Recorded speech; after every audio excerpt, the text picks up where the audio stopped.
morning, Your Honor. Good morning. March 25th, 2026, Courtroom 2, Lawrence Superior Court. Calling the criminal matter of Como versus Kelsey Fitzsimmons, 2025, 77 CR 311, scheduled today for continued jury waive trial. Could counsel please identify themselves for the record? Good morning, James Capitosi. Good morning. Good morning, Your Honor. Marina Moriarty. Good morning. Good morning, Your Honor. Martha Coakley for the defendant, Kelsey Fitzsimmons. Good morning. Good morning, Ms. Fitzsimmons. Good morning, Your Honor. Timothy Braley, Your Honor, for Ms. Fitzsimmons, Ms. Healy, Mr. Leonard, and Ms. Sasser with me as well. Thank you. Okay, thank you for the summary. I appreciate it. You can have a seat. So I wanted to talk about a couple of administrative matters. One is on the view. I've decided that the most efficient, transparent way to handle the travel to and from the view is to do it like we do a jury trial. And that is that I intend to order a bus, and the attorneys, the court staff, the defendant will all travel together on that bus like we do during a jury trial along with our court officers. I think that it lends to some transparency, but also I think it will be an efficient way to travel over there so that whatever escort or whatever arrangements are made, I'm not suggesting I don't get involved in that, but whatever arrangements are made for security, that we just are in one place. Again, it's what we do for jury trials, so let's do it that way. As for the timing, if I can, I'm assuming we'll go tomorrow morning, or whenever you folks work it out. Just work out the time with Mr. Ruane so he can get the bus scheduled, but we do have a reservation-ish right now, reserved for tomorrow morning. I would suggest that we, like in a jury trial, we gather in the courtroom. Mr. Ruane announces the case, and then we adjourn for the view and return to the courtroom, etc. So that would be the procedure. Also, after thinking about it on media and public access, or whatever, not access, but the public attending, the crowd control, basically, for lack of a better word. I think that after thinking about it, it's not my place. I think that I don't intend to issue an order. The state police and the local police always do what they do, and they do it well, and they don't need me meddling. And it occurred to me that when I mentioned yesterday about having some space, order requiring some space between folks, I was really thinking of jurors and all that. So again, unless you folks think I need to order it, I think that the law enforcement are skilled at these things, know how to handle it, and they can use their normal discretion. The media typically is allowed to film things, and it should be public in that way, but do you folks believe that I need to order something more specific than that? No, Your Honor. Okay. No? Okay. All right. So, and then the last thing is, administratively, is I emailed you folks this morning. I took a crack at I'd like to have some starting point for when we have our charge conference, when we discuss the law, law of assault by means of a dangerous weapon. And so what I did is I just basically formulated what would be a jury instruction as a starting point. It was disseminated by email, but you also should have been left physical copies. Mr. Ruane has marked that item as Exhibit C for identification, and we'll just work off of that, and I think that would be the most efficient way. And then lastly, schedule. Commonwealth, you're going to be calling witnesses, one witness, okay, and then you'll be ready to proceed into the defense case? Yes, Your Honor. Okay. All right, let's proceed. Commonwealth, you can call your next witness. Thank you, Sergeant David Strong, please.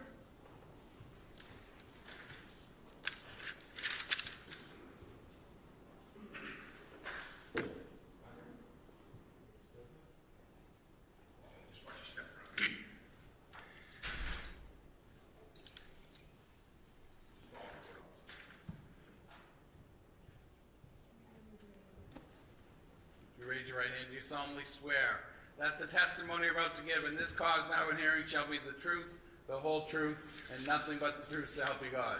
Thank you. Good morning. You can have a seat. Pull yourself right up to that mic. May I? Yes, please. Good morning. Good morning. In a nice loud voice, if you could please state your name and spell it for the record. Yes, my name is David Strong, S-T-R-O-N-G. And how are you employed, sir? I'm a sergeant on the Mass State Police. How long have you been employed by the Massachusetts State Police? 14 years. And if you could just give us a brief chronology of your assignments while on the State Police. Yes, I graduated the State Police Academy March 2012. I was assigned to patrol. 2018, I began working out of the State Police Detective Unit. And then in 2025, I was promoted sergeant. And is that the State Police Detective Unit assigned to the Essex District Attorney's Office? Yes. And as a trooper assigned to, and then as a sergeant assigned to the Essex District Attorney's Office, what are your day-to-day responsibilities? We conduct death investigations, homicides, suspicious deaths, unattended deaths, non-fatal shootings or stabbings, as well as officer-involved shootings. I'd like to direct your attention to June 30th of 2025. Were you working that day? Yes, I was the on-call supervisor. And what's it mean to be the on-call supervisor? For 1 week a month, where we supervise the troopers. If they have any questions or if there's a homicide or a serious event, then we'll go out to assist. And at some point during that, was it a Monday? Yes, And at some point during the day, did you get a call from one of your troopers? I did. And as a result of that phone call, what information did you learn about what you would be doing next? I learned that there was an officer-involved shooting in North Andover, so I responded along with my detective lieutenant, as well as crime scene services and ballistics. And a number of other troopers that you supervise? Yes. Several other troopers from my office also responded. Do you remember about what time of day, what address did you respond to? 125 Phillips Brook Road. And about what time of day did you arrive? I believe I arrived at around 6 p.m. And what was the state of the address at 125 Phillips Brook Road when you arrived? The residence was taped off. There was a perimeter outside the house. And who was at the scene at that time? At that time, it was just North Andover PD. And effectively, what happened once the Massachusetts State Police arrived? I joined Trooper Ortiz, who also works in my office, and we took control of the scene. And what was one of the first things that you did while on scene? I was given a brief summary by Lieutenant Daly about what had occurred. And after learning from Lieutenant Daly about what occurred, what did you do next? I drafted a search warrant for the residence. And at some point, was the search warrant authorized by the court? Yes. And at that point, did you and members of the Firearms Identification Squad, Crime Scene Unit, and other troopers from the DA's office enter the house? Yes, And did you participate in the search of the residence? I did. And did you, at some point, focus on one particular room? Yes. And what was that room? It was the bedroom on the second floor. And was that the bedroom to the right or to the left? To the right.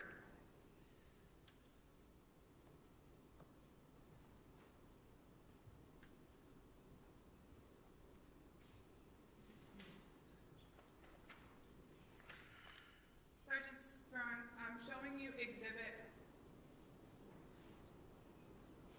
51. Do you recognize that photograph? Yes. And what's depicted in that photograph? It's a green-colored chest, as well as a chair and a box. So the green colored chest you're referring to is this item here? Yes. And where was that in relation to the layout of the room? It would be to your immediate left when you went to the room.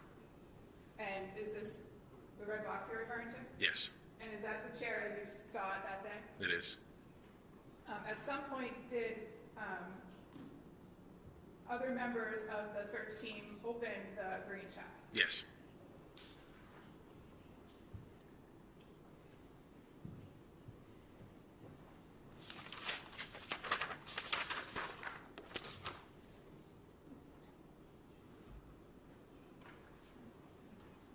Your Honor, may I approach? Yeah, will there be objections to these? No, Your Honor, not Okay. supposed to. They can All right, be so admitted. then let's just have them marked and admitted.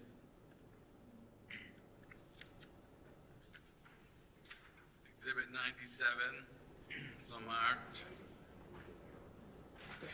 Exhibit 98, so marked.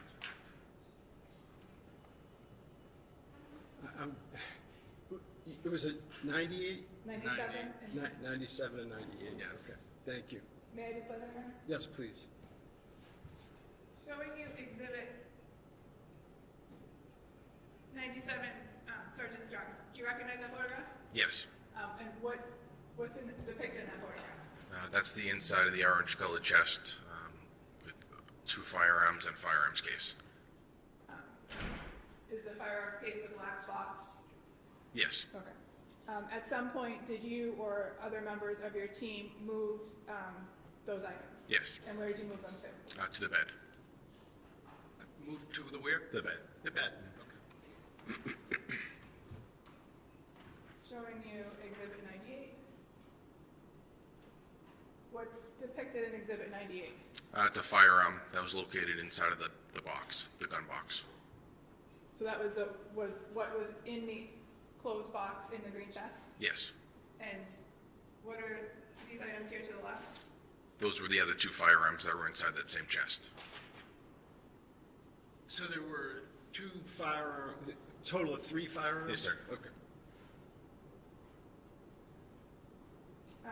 Trooper Strong, do you know what kind of firearms these were? I believe they were all 6 hours.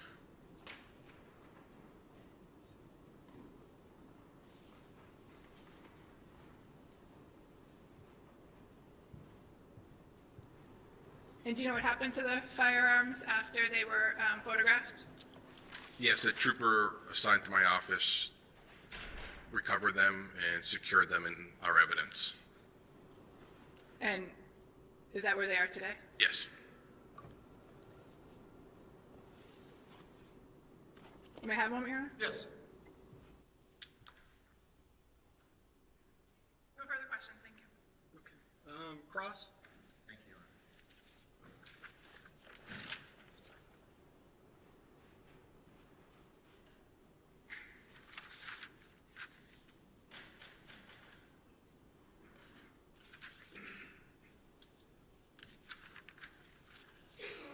Trooper Strong, good morning, sir. Good morning, sir. Trooper, you're the lead investigator on the case from the state police, correct? I am. And you're a sergeant detective, Yes, sir. and you work at the Essex County District Attorney's Office? Yes. Part of your job is to investigate officer-involved shootings? That's one of them, yes. Yes, okay. And do you also do homicides? What's that? Do you investigate homicides as Yes, well? sir. Okay. And in this case, when was it first brought to your attention that there was an officer-involved shooting? So the on-call trooper received the call about the shooting, and then he called me. And who was the on-call officer? We had Trooper Ortiz. And when you received that call, what did you first do? I notified my detective lieutenant, and we responded to the scene. Is that Detective Lieutenant DeMeo? Yes, sir. And what time was the shooting? I don't recall off the top of my head. Was it approximately 6 p.m.? Around there. And what time did you arrive? Probably 25 minutes after I received the call, 30 minutes after I received the call. All right, 6:30-ish, about Yes. 6:30? Okay. What did you see when you got there? The house was taped off, and there were detectives and police officers standing outside. Now, I'm going to ask you to distinguish between North Andover police officers and state police officers. Okay. When you got there, who was in control of the crime scene? At that time, Trooper Ortiz was there first. and then I arrived. Do you know when Trooper Ortiz got there? It must have been 5 or 10 minutes before I got there. All right, so doing the math, it's about probably 20 minutes where the North Andover Police have exclusive control of the crime scene? Yeah, approximately. Did you recognize or know any of the North Andover police officers that were there? No, sir. Did you recognize or know the chief of police for North Andover? No, sir. Did you meet any North Andover police officers when you were there? I spoke with Lieutenant Daly and Lieutenant Domenico. Okay. Who's in charge of that crime scene in this circumstance? Is it the North Andover Police or the Mass State Police? Mass State Police. Okay. And as a practical matter, as we said, that transfer could only happen when a state trooper gets there, right? Yes. And the first trooper's there about 6:20, probably, Yeah, approximately. approximately, and then you get there around 6:30. Yes. And what was what happened with respect to kind of taking over the crime scene? We just made sure the house was secured. Nobody was inside. Nobody crossed the tape line of the perimeter. And then we knew that we needed to draft a search warrant.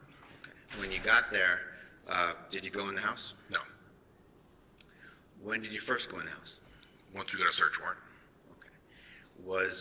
Were there any North Andover police officers in the house? No. Okay. And when you were there anyway? Correct. Do you know if that was by coincidence or by some order of someone that nobody be in the house or what? It was by an order. Everybody knew that we were in a search warrant, and everybody knew not to be in the house. Okay. When you first got there, what did you do while you were there before you worked on the search warrant? I spoke with Lieutenant Daly and Lieutenant Domenico. Okay. Where did that occur? It was in the kind of near the school, outside of the house. Was it on the school property or was it on the house property? It was in the school. It would be in the street, so the school Sidewalk part. or something? Yeah. Okay. Was there any mention, to your knowledge or awareness, of any invocation of the town policy regarding drug testing? No. No conversation about that at all? No. All right. Did you speak with Officer Noonan at the scene? No. Where was Officer Noonan? He wasn't on the scene. Okay. Do you know what happened to him? I believe he went to the hospital. Okay. And do you know any circumstances about that? I do not. And you know that that's a common occurrence when there's an officer-involved shooting. The officer's always taken to the hospital, right? Yes, sir. And that's a precaution, but it also gets him out of investigative scrutiny, doesn't it? I think it's policy. Right. Okay. So then you decided to obtain a search warrant, and the reasons for that were what? That the person that was shot owns the house, and they're not around to consent. Is that a fair statement? Correct. Okay. At some point, Ms. Fitzsimmons was charged with assault as well as assault with intent to murder, right? Assault, I should say it better. Assault by means of a dangerous weapon and assault with intent to murder, Officer Noonan, correct?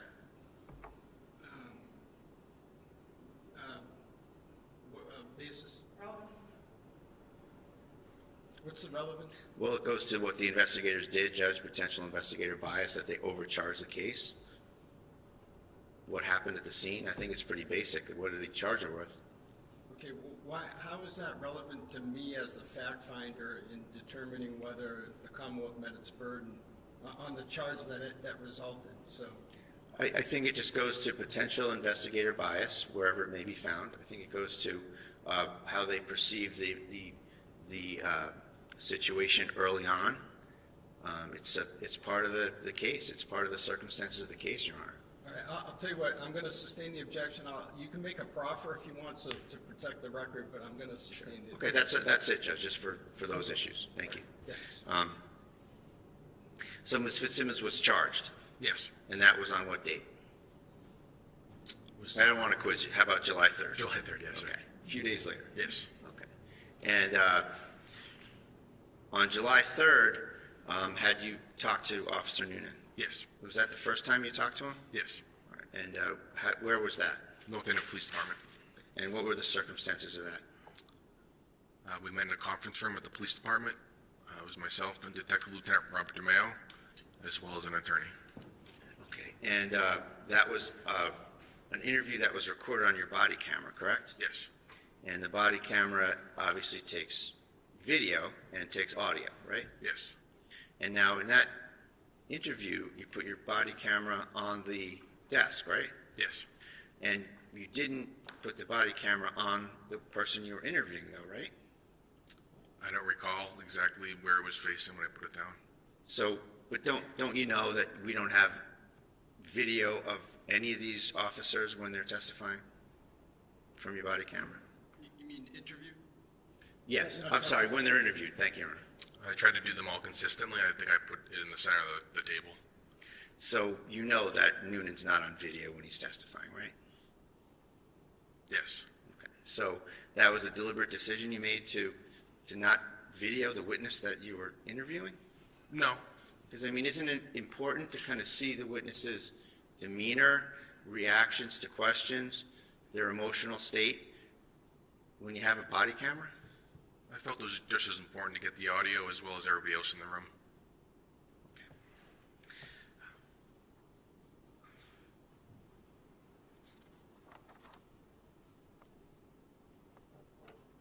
And in this case, Trooper Strong, you wrote a report that's kind of like what we call a PC report, right? For the You know statement that of facts? terminology? Right. Yes. You, is that your only report in the case? No, I drafted several reports. Okay. And in terms of the report for court, you sort of encapsulated the statements of all the other people in the case, right? I believe I summarized 3. Okay.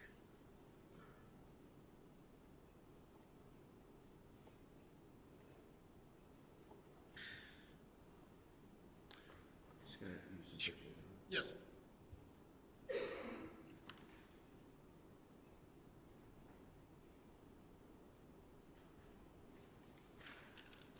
Showing you Exhibit 51.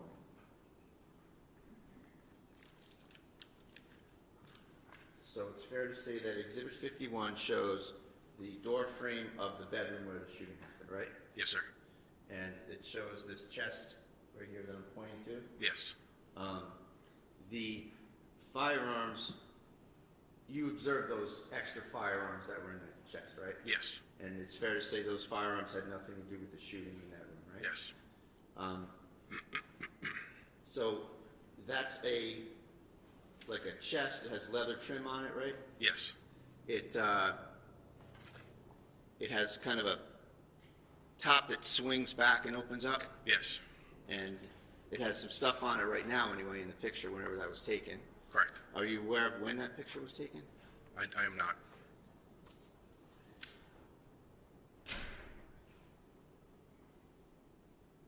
And it's fair to say that the end of the chest kind of lines up with the door frame, right? It's very close. So to get into that chest, you don't really need to disappear behind the door frame, do you? I don't know, sir. I mean, there's a chair there as well, right? I'm not sure where the chair was at the time. Okay, but it's there in the picture, right? It's there in the picture. And the pictures are offered as evidence of the crime scene, right? Yes. Okay. May I have one moment, please, Your Yes, Honor? take your time.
Trooper Strong, what time did you get back with the warrant?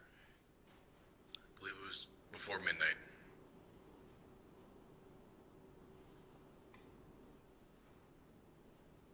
All right, so I just want to get the time frames down when you were at the scene, okay? So you arrived there around 6:30, right? Yes, sir. And then you think Ortiz is there 6:20. Yes. When do you leave to go prepare the search warrant? I write the search warrant in my cruiser. Okay, on the scene. Yes, sir. And how long do you figure that takes you? 2 hours, approximately.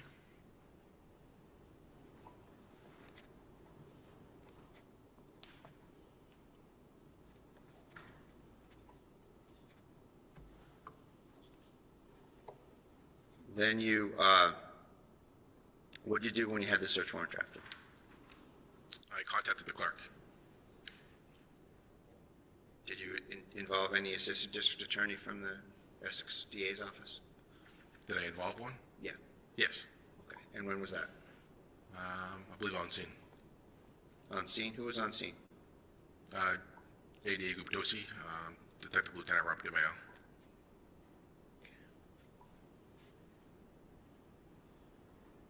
Did you have to go anywhere for the search warrant, or did you do that electronically? I believe it's electronically. And you emailed it to the clerk. Do you know when you emailed it to the clerk? I do not. When did you get approval? It was sometime before midnight. And while you were there, were you, obviously you're busy writing a search warrant, you have a lot to do. Were you also taking note here and there of any traffic into the house? No. Were you, did you know whether anyone from the North Andover PD went in and out of the house while you were writing the search warrant? Not that I'm aware of. Was there an order in place and you said everybody knew about it to not go in the house? Yes. So was that order, fair to say, as far as you're concerned, that order's in place the entire time you're drafting the search warrant, getting approval, waiting to get it back, right? Yes. And so it's fair to say that no North Andover officers were supposed to be in the house from the time you got there, and that's presumably when you gave the order? They never went back into the house after I got there. Okay. At any point. And then no one went back in the house, and then once you had approval from the clerk on the search warrant, you went in the house very late. Yes. And so what time did you go in the house? I don't recall. I believe it was just before midnight.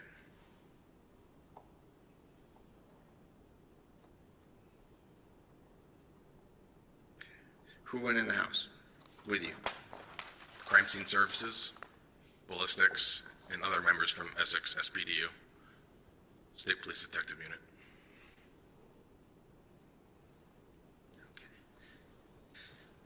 Did any North Andover officers go in the house? No.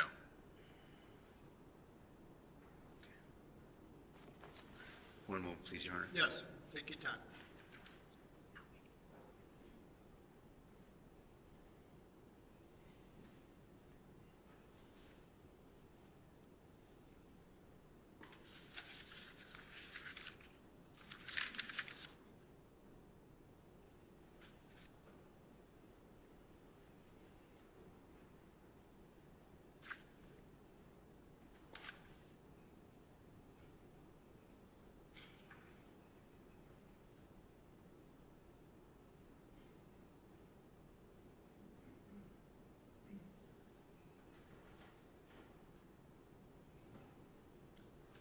Thank you very much. Thank you. Nothing further. Thank you. Any recross? Redirect? Just one issue. Sergeant Strong, you were asked about the timing of the search warrant that you conducted at 125 Phillipsbrook Road. Do you remember? Yes. And is your memory exhausted as to the exact time that the search was conducted? Yes. Would reviewing a report related to the search warrant refresh your memory? It would. May I approach? Yes.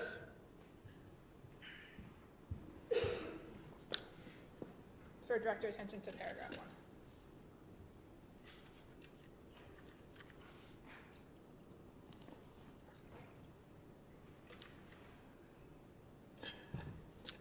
Yes.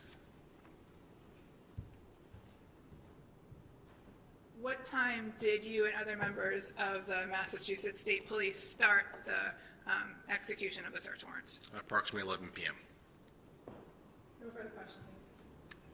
Any, I'm sorry? No questions. Okay, just for clarification, Sergeant, so the search warrant was approved by a judicial official? Yes, sir. Do you recall who that was? I do not. Was it, do you recall what court the person was from? No, it wasn't Lawrence, Essex County. It was a different county, I believe. Okay, it was like an on-call judge or something? Yes, sir. Okay. Yes, sir. And is it fair to say that I had no involvement in reviewing or approving that search warrant? Yes, it is. And is it fair to say that Mr. Ruane, when you mentioned something about a clerk, had no involvement in the issuance or review of that search warrant? He did not. Counsel, either side wish to follow up on that? No, thank you. Okay. All right, thank you very much, Your Honor. Sergeant. You may step down. Commonwealth, can you call your next witness? Commonwealth rests. All right, the Commonwealth rests. All right. And is there a motion? There is, Judge. Okay. I'll stand on the papers. All right, so it's paper 90. You've been provided, Commonwealth, a copy? Yes, I received a few emails. All right, defendant's motion for required finding and not guilty. Let me just read it.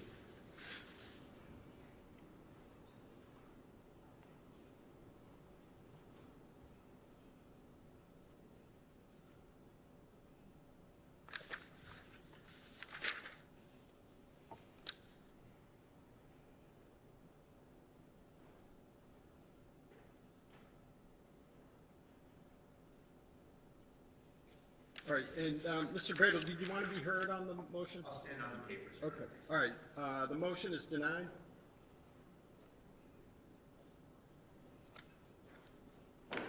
And the defense, you can call your first witness. Yes, Judge. We're going to call Ms. Maureen Teresi. She should be outside.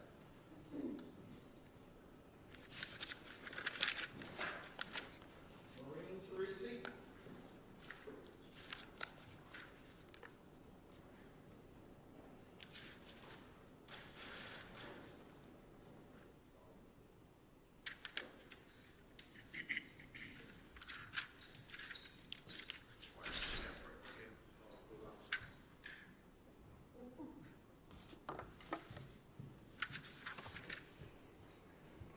Could you raise your right hand? Do you solemnly swear that the testimony you're about to give in this cause now and hearing shall be the truth, the whole truth, and nothing but the truth, so help you God? Thank you. Good morning. You can have a seat and pull yourself right up to that mic.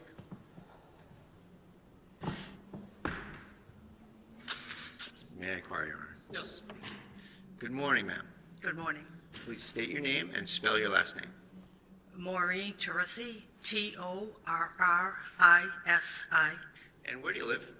in North Andover. Okay, do you live in a condo complex there? I do. What do you do for a living? I am a stay-at-home mom, I guess. I guess I'm retired. What are you retired from? The construction industry and home staging, design. How long have you been retired?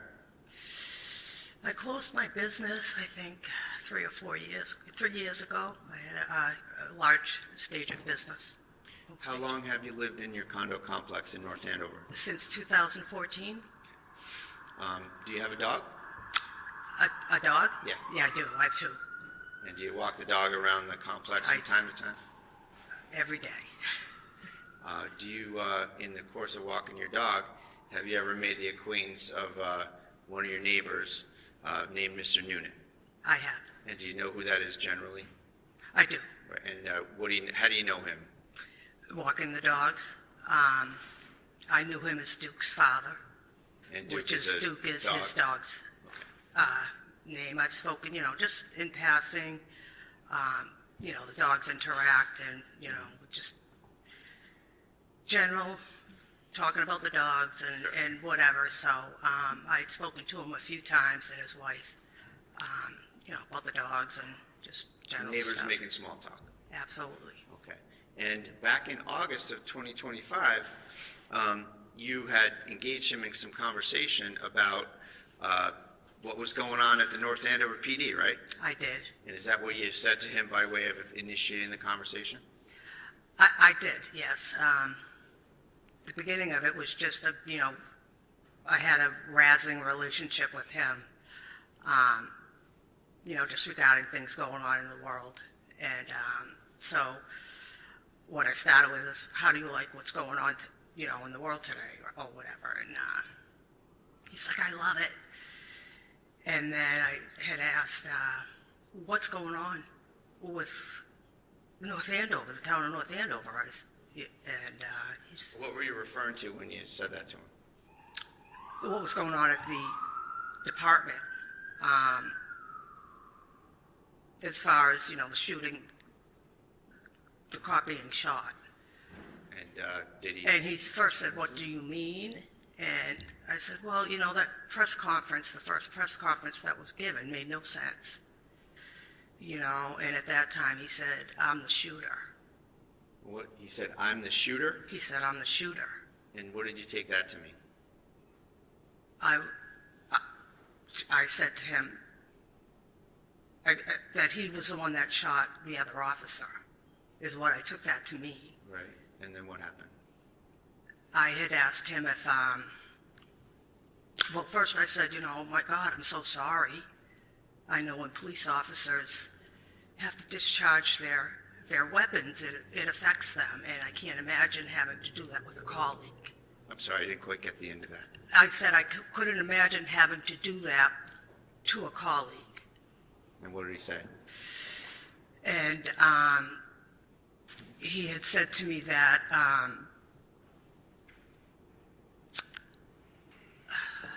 sorry, I'm a little nervous. That's He okay, take your time. had said that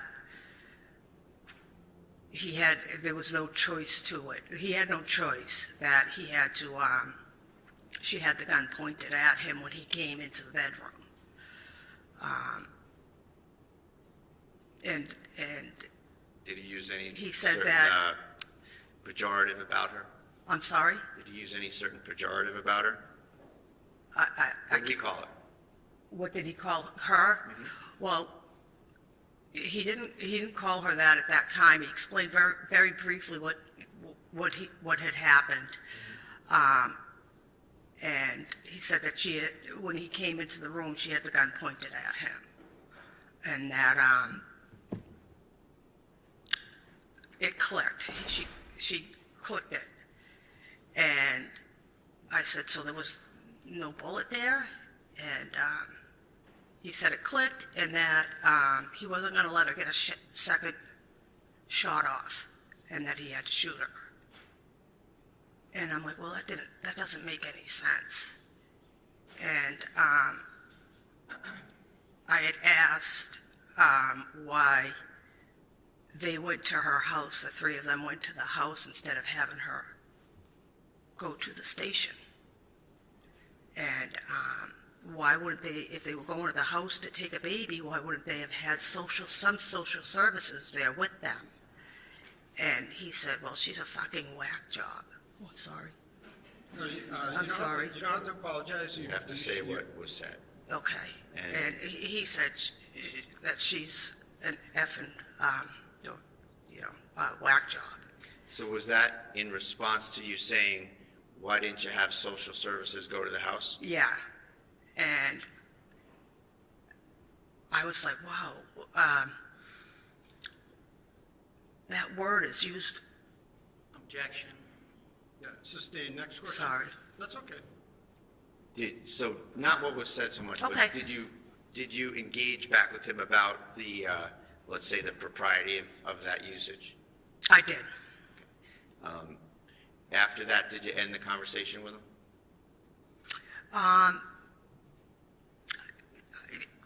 There was a little more conversation, and then it ended, yes. All right, thank you very much. Thank you very much. How did you get involved in this case? How did I get involved in it? Yeah. I didn't. Well, no, how did they know you heard this? Objection, relevance. Overruled. After the conversation that we had had, I was shocked by it. I didn't even know Pat's first name or But his how last. did you contact someone? I did. And a little bit after we had the conversation, probably a week afterwards, I did contact somebody. Who? Mike Crawford, that I knew was in contact with the defense, and, you know, because I think there was a hearing, I'm not sure, but I know that Mike was in contact with them, and I contacted Mike. And so when was this? When was this conversation? With Mike, No, with this conversation with Pat. it was August 20th. August 20th. Yeah. Okay. You were interested in this case from the beginning, right? I'm sorry? You were interested in this case from the beginning, weren't you? No, I mean, I was interested in what was going on in my town, yes. You're Maureen Sullivan, Jersey, correct? I am. And you post, and you make comments to newspaper articles, don't you? About this? Yeah. I could have, yeah, Okay, sure. can I have a picture on it? Yes, you've shown it to defense? Yeah, they have a copy. Well, that's you, right? You reposted something on July 10th, correct? When was this? July 10th? Okay, yeah. And what did you repost?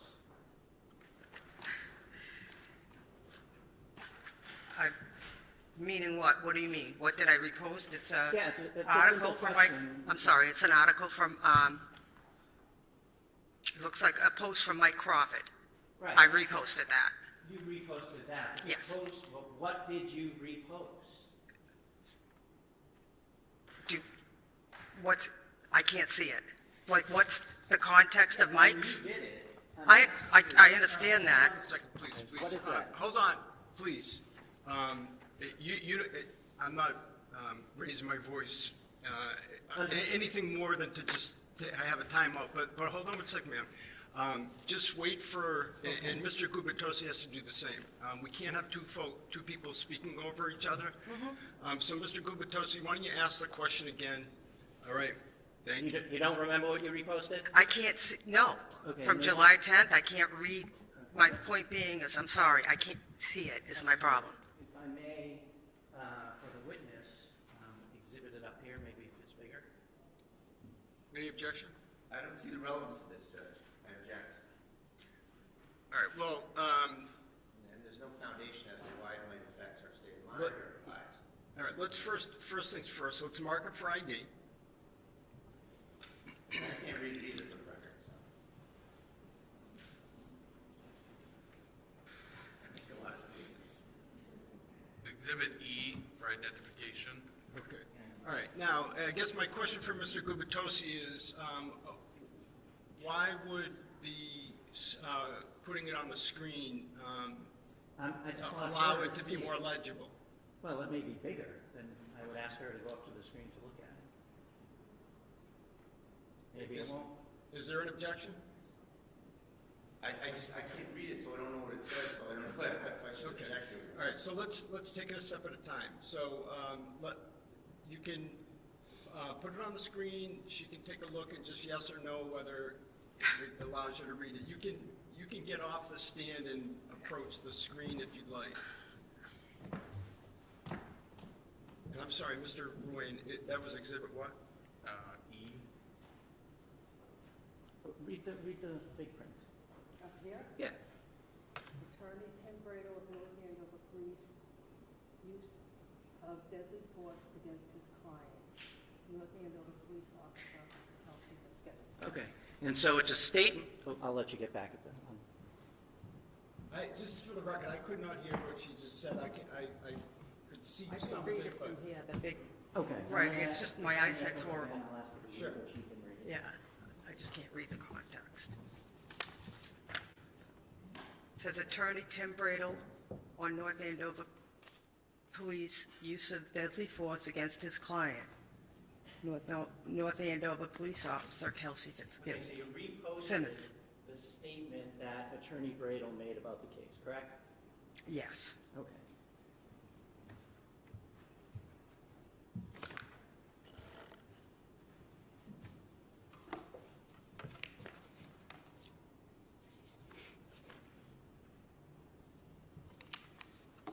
Now, you said you comment to about news articles also, correct?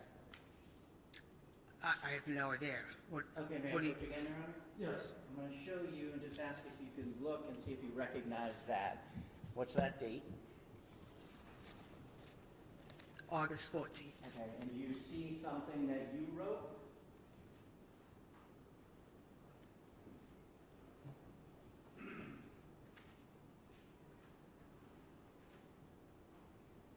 Just yes or no? Just, Yeah, just- yes, that's my name, and yes, this is well, it's a comment.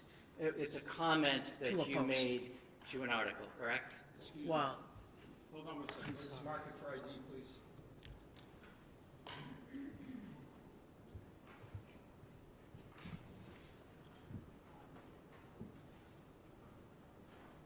And, Mr. Bradley, you've seen this? I have, Judge. Okay. Exhibit F, so marked. Thank you. So August 14th, you commented, correct? I did. Can you read what you said? Can I read it? Can you read out loud what you said? Oh, sure.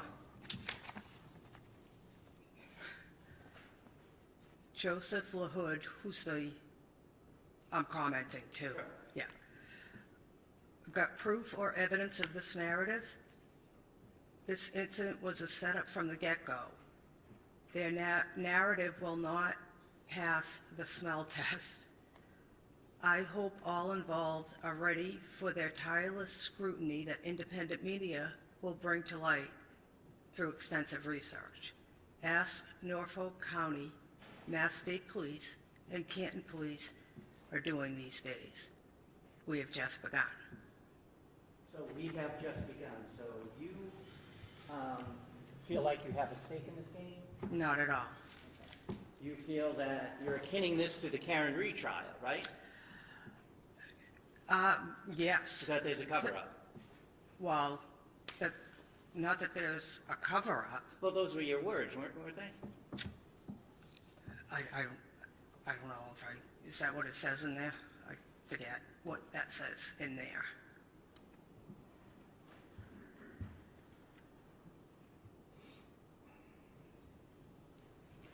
A setup from the get-go, correct? Correct. And tireless scrutiny that independent media will bring to light through extensive research. And then Correct. you mentioned Norfolk, Mass State Police, Yep. and the Canton Police. I did. Correct? Yep. Okay. So a cover. Well, yeah, it's the judicial system seems to be going awry, and there's more eyes on things now. Okay, I'm going to show you something else. I'm sorry, I don't want to copy of this. Let's have that marked on your way up. Thanks.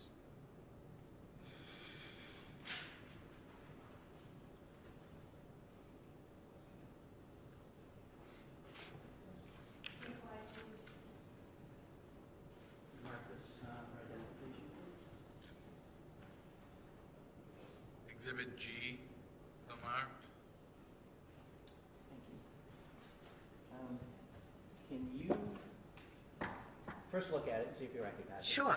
So look at the first page. Do you recognize what that is? I do. Okay. Can you flip to the second page? I sure See if can. there's any comments to that. Yep. I sure did. Can you read the first page out loud, please? The post itself. Yeah. Today, it's from the North Andover Police Department. Today is National Police Women's Day. Please join us in recognizing Sergeant Katie, can't say her last name. Do you If you want me to can't spell read it? the last name, that's fine. Go ahead. Okay. Sergeant Julie Nigro and School Resource Officer Stephanie Rizzo. They have over 43 years of combined experience, and it shows, as all three demonstrate strong leadership inside and outside our department walls. We appreciate their immense dedication to helping both residents and visitors in the North Andover community every day. Thank you for your service. And you commented on that, correct? I sure did. What did you say? Wow, let's hope they stay safe from their colleagues. Thank you. I have nothing else. Redirect?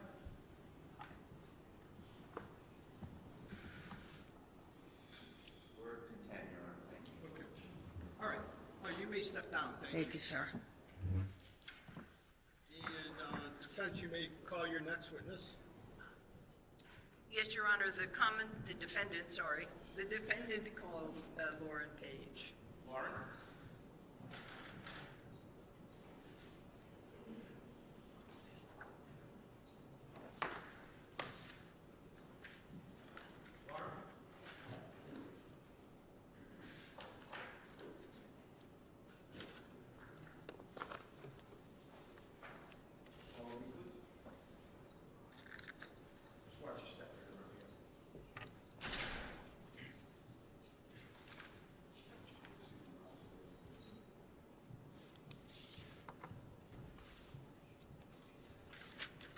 Could you raise your right hand?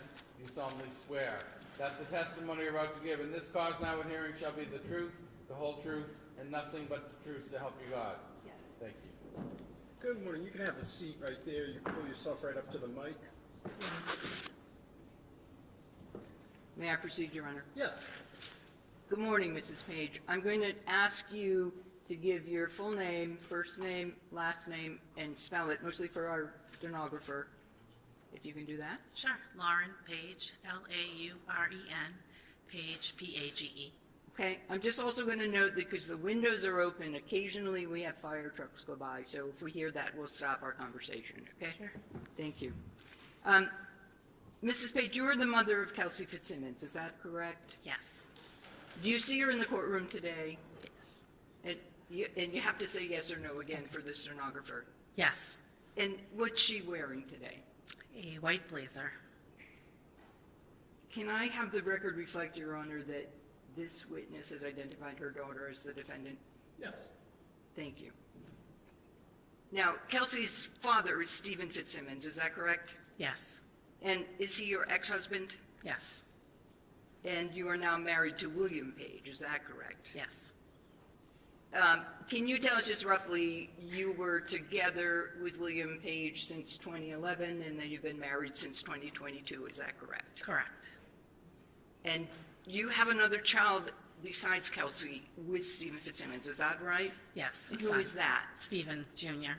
And is he 6 years older than Kelsey? Yes. Your husband, Will Page, also has 2 children from a prior marriage, is that correct? Correct. And who are they? Madison Page and William Page. Okay. And how old are those children? Madison will be 18 on the 31st of this month, and Willie is 20. Okay. And those families are friendly, are they not? Yes. Where did you grow up, Mrs. Page, and go to high school? Arlington, Mass. And did you have education after high school? Yes, I did a 2-year paralegal program at Aquinas Junior College in Newton. And did you become employed after school? I did. I worked for Shawmut Bank. Okay. And in general, what was the nature of that first job you had? Teller, assistant manager. Excuse me. And since that time, you've been employed, is that correct? Yes. Okay. Where do you live now, Mrs. Page? Methuen, Mass. And I won't ask you the address, we don't need that. And where do you work now? I work for Sullivan Mechanical. It's in Wilmington. In Wilmington. And how far away is your home from the North Andover home where Kelsey Fitzsimmons lived in June of 2025? 8 minutes. And how about your place of work? How far away is that? 20. Kelsey went to college, did she not? Yes, she did. And after that, did you stay close with her? Yes. Close to her today? I'm sorry? Are you close with her also Oh, today? yes, yes. And did Kelsey live in Methuen with you and Mr. Page, his son and daughter, from before Christmas 2025 until recently? Yes. When Kelsey finished college, did she do about a year and a half of law school? Yes. And you're aware she applied to become a corrections officer in Essex County, is that correct? Yes. And she served as an Essex corrections officer before she went to the North Andover PD. She did. And all during that time, you were close in contact with her. Fair to say she was in your life, you were in hers? Absolutely. Okay. And again, what town do you and Will live in now? Same, Methuen. In Methuen, okay. At some time, did Kelsey move to North Andover? Yes. And did she first have an apartment and then bought a house, is that right? Yes. Where did Kelsey live when she served as a corrections officer? Her apartment in North Andover. And again, how far away is that from where you lived in Methuen and where you live now? 10 minutes. Close drive, correct? Yes. And you knew that your daughter Kelsey was engaged to Justin Alayan, did you not? I did. And you also knew that Kelsey had a child, of course, is that right? Yes. And that Justin was the father. Yes. You knew they were planning to get married in October of 2025? Yes. And did you know her fiance's parents, sister, just yes or no? Yes. You had met them upon occasion and socialized with them, is that right? Yes. And you knew that they lived in Stowe, Massachusetts, is that also correct? Correct. During this time that your daughter had her baby Caden, did you ever babysit for him? We did, yes. And could you just tell generally, what kind of baby was he? Fussy, calm? Can you give us a description of the baby? Caden was very easygoing, very happy baby. Easy to take care of? Yes. And generally, in your experience, when did he cry? If he needed to eat? When he was hungry? Yes. And when you, I'm going to draw your attention now to June 30th, 2025. And we're going to focus on that day. Caden's about 4 months old, is that right? Yes. At that time? And where was Caden living at the time on June 30th, 2025? Phillips Brook Road in North Andover. With Kelsey, is With that Kelsey, correct? Yes. Mrs. Page, did you know that Kelsey had been cleared to go back to work in a few days from June 30th? Yes. And on that day, were you aware that she was going to the North Andover Police Department in order to do some CPR training? Yes. Were you aware that she was going to take Caden with her during that training? I was aware. I'm just going to ask you yes or no. Did Kelsey call you that day? This is June 30th. Yes. And at what time, any time after noon, do you recall that she called you? 2:30. And did she give you some information about where she was headed when she talked to you? Yes, she was going to meet Justin at the Common in North Andover. Okay. And did she talk with you at some time to let you know if and when she was headed back to her house? Yes. Do you remember what time that was? 3:30. And did you and she agree to meet at her house? Yes, I met her at the house after work. And about what time was that, if you recall? 3:30, 3:45. Yeah. And you were working that day, right? Yes. And your place of work was close enough by that you could do that? Yes, my route to and from work, I drove by her house. So if you were going from Wilmington to Methuen, you would actually go by where Kelsey lived, Yes. correct? Do you remember what time you arrived again? What time did you get to Kelsey's house that afternoon from work? I want to say it was 3:30, 3:45. Okay. Who else was there when you got there? No, and just Kels and baby. And Kelsey. Yes. And just generally, without giving us the conversation, what topic or topics did you discuss? Kelsey was sad that Justin blew her off and didn't show up at the common to meet her. She couldn't understand why.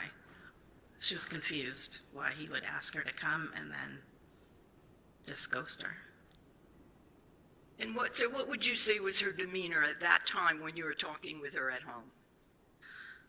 Sad, confused. How long did you stay once you got there around 3:30? I left around 5:20, 5:30. And just in general, again, Mrs. Page, what were you doing while you were there with Kelsey and Caden? We sat in our living room, played with Caden, talked. I did some dishes in our kitchen. Basically just sat and talked. Okay. Do you know what time you left? Between 5:20 and 5:30. And where were you going immediately? Where were you headed to? CVS in Methuen. And originally you were going to CVS. Where were you originally headed after that? Home. And that's your home in Methuen? Yes. Right. Did you get another call from Kelsey while you were at the CVS? I did. And as a result of that call, Mrs. Page, what did you do? Went back to her house. Do you recall what time you arrived at her house? 5:45.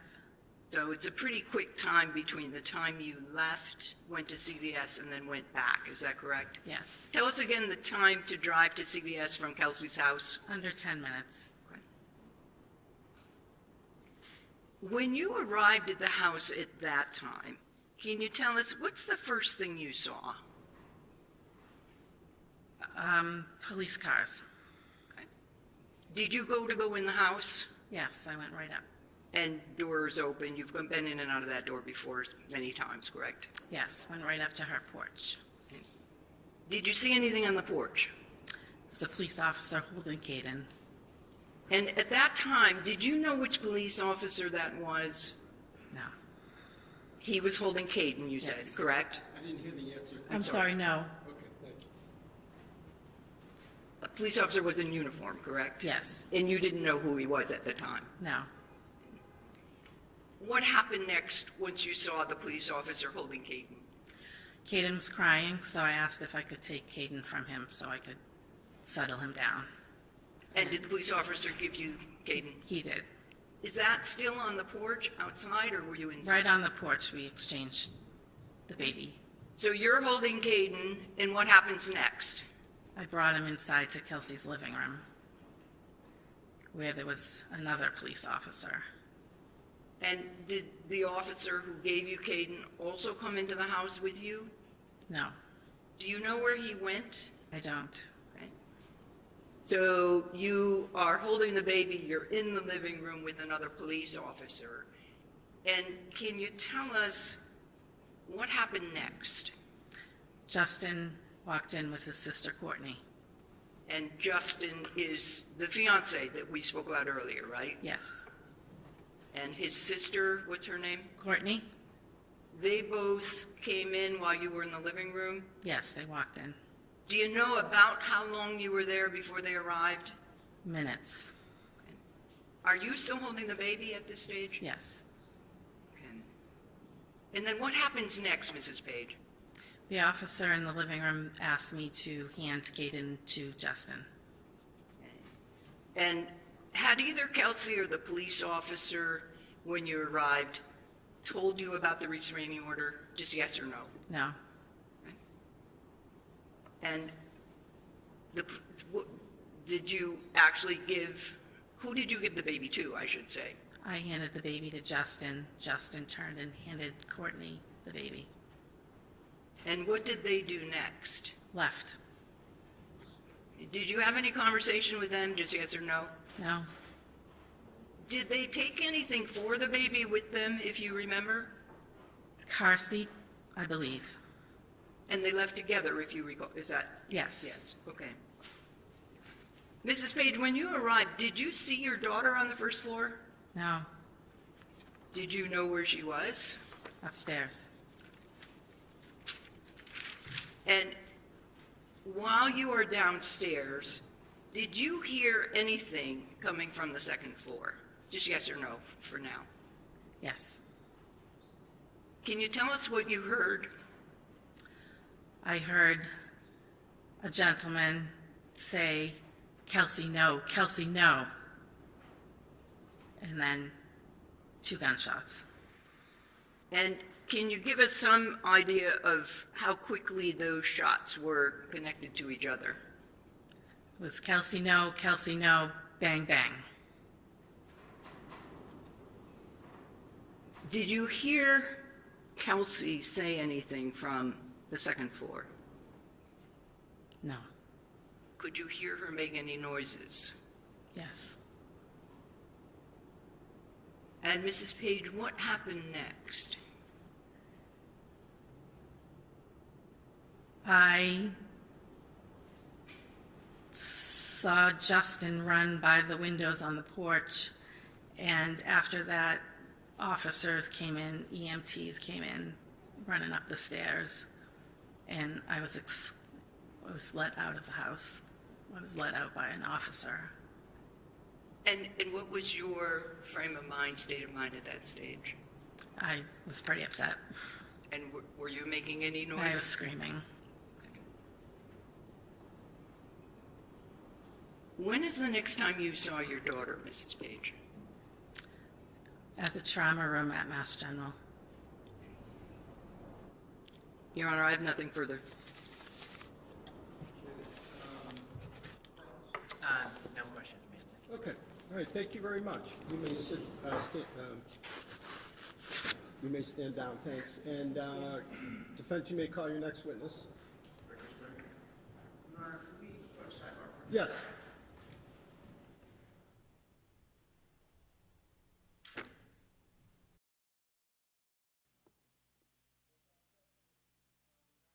Record on the Kelsey Fitzsimmons matter. All counsel and the defendant are present. Okay, defense, you may call your next witness.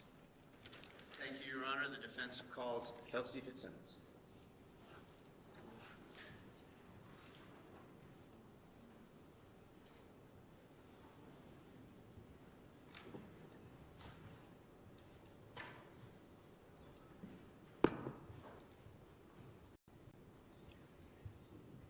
Raise your right hand. Do you solemnly swear that the testimony you're about to give in this cause now in hearing shall be the truth, the whole truth, and nothing but the truth, so help you God? Yes. Thank you. You may have a seat. You put yourself right up to that mic.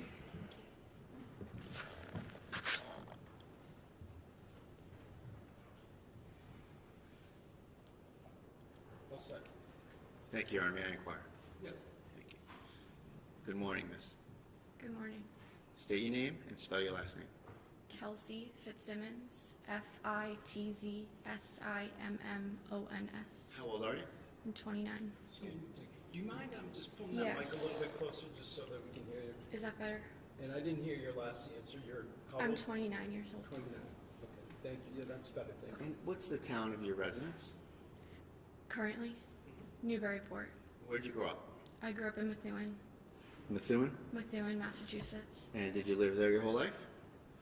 Most of it, yes. Did you go to high school there? I did. And where did you go? Methuen High School, When did you graduate? 2015. And you lived there with your parents and your family? Yeah, I lived with my mom and my dad. There were 2 different houses. Tell the judge a little bit about your upbringing and your family and who's who. So I have my mom, my dad, my mom Lauren, my dad Stephen, my older brother, my biological older brother Stephen Jr., and then I have my stepfather, William Page, his 2 kids that I consider my brother and sister, Madison and William. I'm sorry, I didn't hear the names. My younger brother and sister are Madison and William. Madison and William. Did you say that they were step-siblings? They are step, yes. Okay. Try to keep your voice up. Okay, Just sorry. Use the mic, Okay. kind of like I am, a little bit like that. Okay. All right, thanks, Kelsey. So, you guys are a close family, right? Yes. And they've been with you through this process The whole time, right? the whole time. When did you graduate high school? 2015.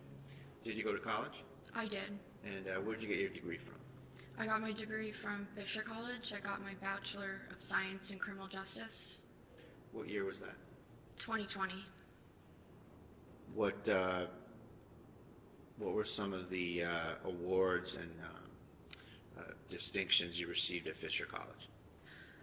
I think my junior year, I was inducted into the Criminal Justice Honor Society.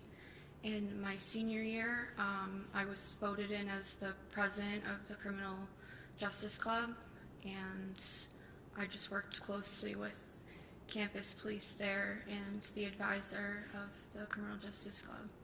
Did you work while you were in college? I did. Where'd you work? I worked for the college as a work study, and I also worked as like a host / waitress down the street at a restaurant called Cheers. Did you do any security work?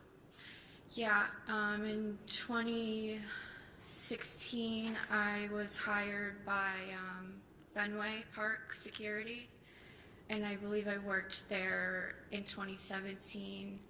And like throughout all of Fisher College, I worked for campus police as a work study, like a dorm proctor, checking IDs of students. Okay. After graduating Fisher College, you had the B. Is it a BA or a BS?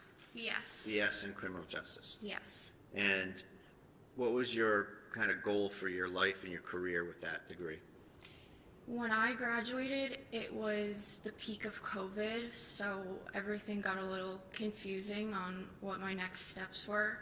My plan originally was to try to go straight to a police academy, but when I graduated, there was no police academies running, so I decided to, because I love school, I decided to further my education and go to law school.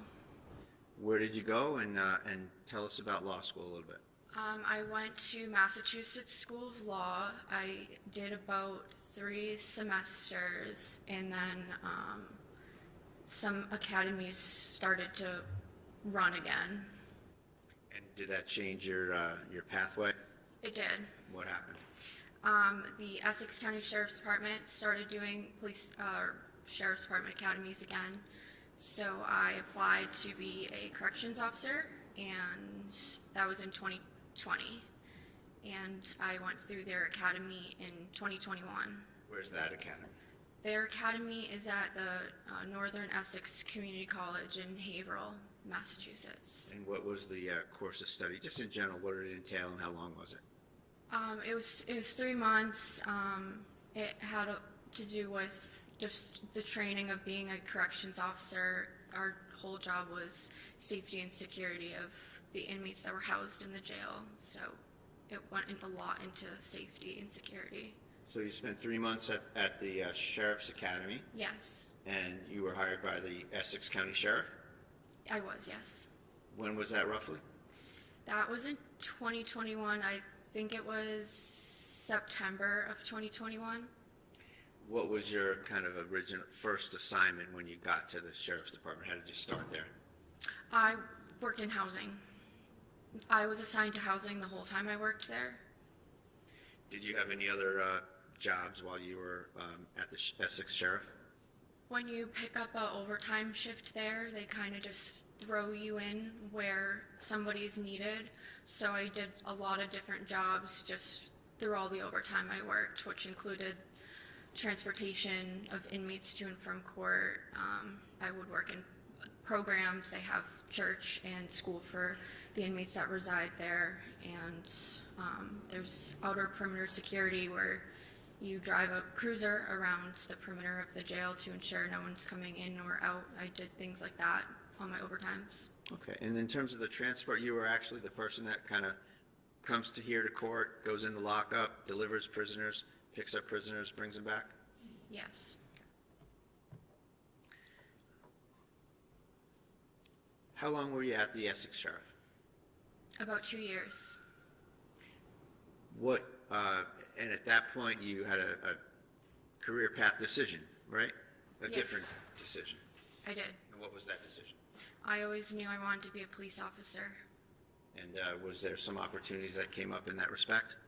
Yes, while I was working for the sheriff's department, I had moved to North Andover. I really liked the town I lived in, and I wanted to work in it as a police officer. So what did you do? I applied to the North Andover Police Department. Did you interview with Lieutenant Daly, was it? I did. He was on a panel interview. They call it like an oral board.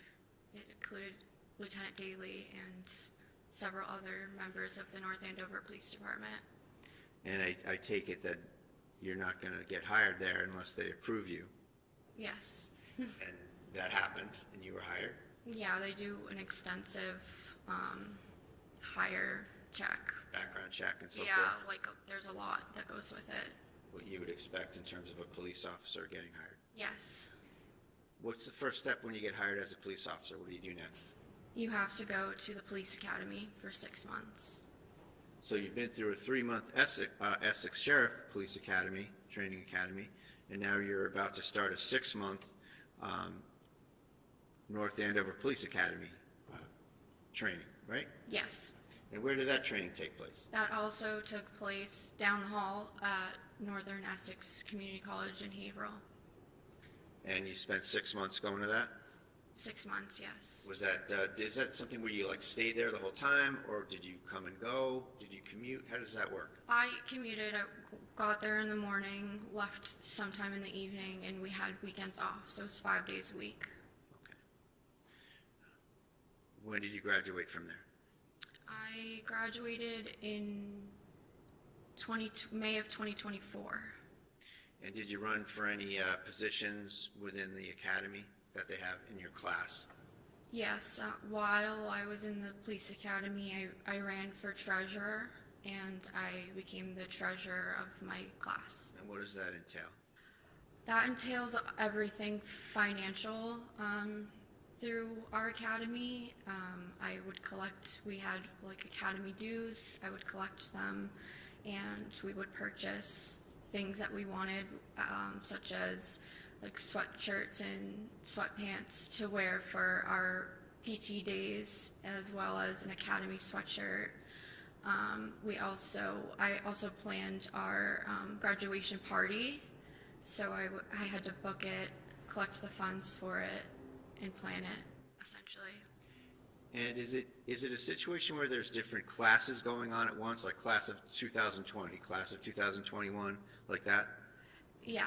Right. And you were the class of 20? Well, my class was called Rock 5, so I don't know how the numbers go, but the one before me was 4 and the one after me was 6. I was Rock 5, ROC 5.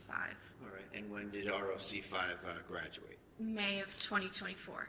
And you graduated with the class? I did. And what was your first assignment with the North Andover PD? You first go to patrol on FTO, and FTO is meaning you're with a field training officer, so you ride with somebody in the same cruiser for a period of time. And who were your field training officers? So I had several, because you do different shifts. I had field training on day shift. My field training officer was Officer Tierney.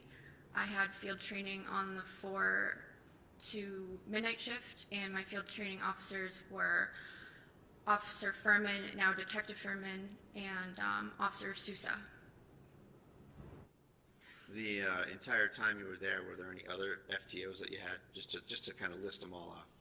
I think there's multiple officers there that are FTO trained, but those were the ones that were assigned to me to train me. So you were, I'm sorry. No. Can you just, Oh, yeah.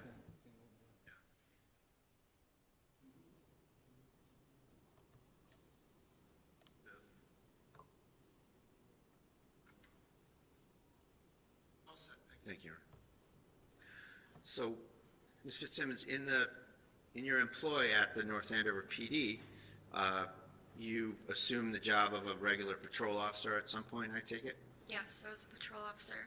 And you, after you finish with field training officers, do they have some sort of a say in how you function in the field and report back to the administration or the supervisors about how you're functioning? Yeah, so the supervisor on your shift, your field training officer gives them, I think it's a weekly report of how I did on calls and what calls we went on together and how I performed, stuff like that. And eventually, I don't know exactly how many weeks I was on field training, but after it's complete, the sergeant will take you in his cruiser and you drive his cruiser and respond to calls or make traffic stops. And then he decides if you are signed off on. And I was signed off, and that day I got my own cruiser. And when was that, if you remember, just roughly? I think it was in end of June or early July of 2024. And just a few things I want to just tick off on the list of things a police officer does. Did you serve restraining orders? I have before. Have you testified in court? I have. And you've made arrests? I have. Now, at the time, moving over to your personal life, at some point you met someone named Justin Elaine, right? Yes. And what was your experience with Justin Elaine in a nutshell? My experience in a nutshell, we met through Facebook. We went on a few dates. We ended up hitting it off. While I was in the academy, we were dating. He is a North Andover firefighter. At my police graduation, he pinned me, and then I would see him on calls sometimes. And we eventually moved in with each other. We got engaged. We had a baby. And what was the baby's name? What's the baby's name? My son's name is Caden. How old is he today? He's 13 months. And Justin Elaine is the father? He is. What happened on June 30th of 2025? On June 30th of 2025, I woke up in the morning. Let me be more specific. Okay. I'm sorry. Did he take any actions relative to you in terms of your relationship that day? Yes.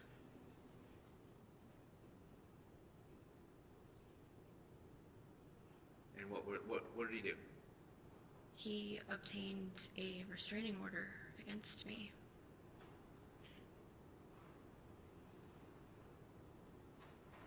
Is it fair to say that he broke up with you via a restraining order?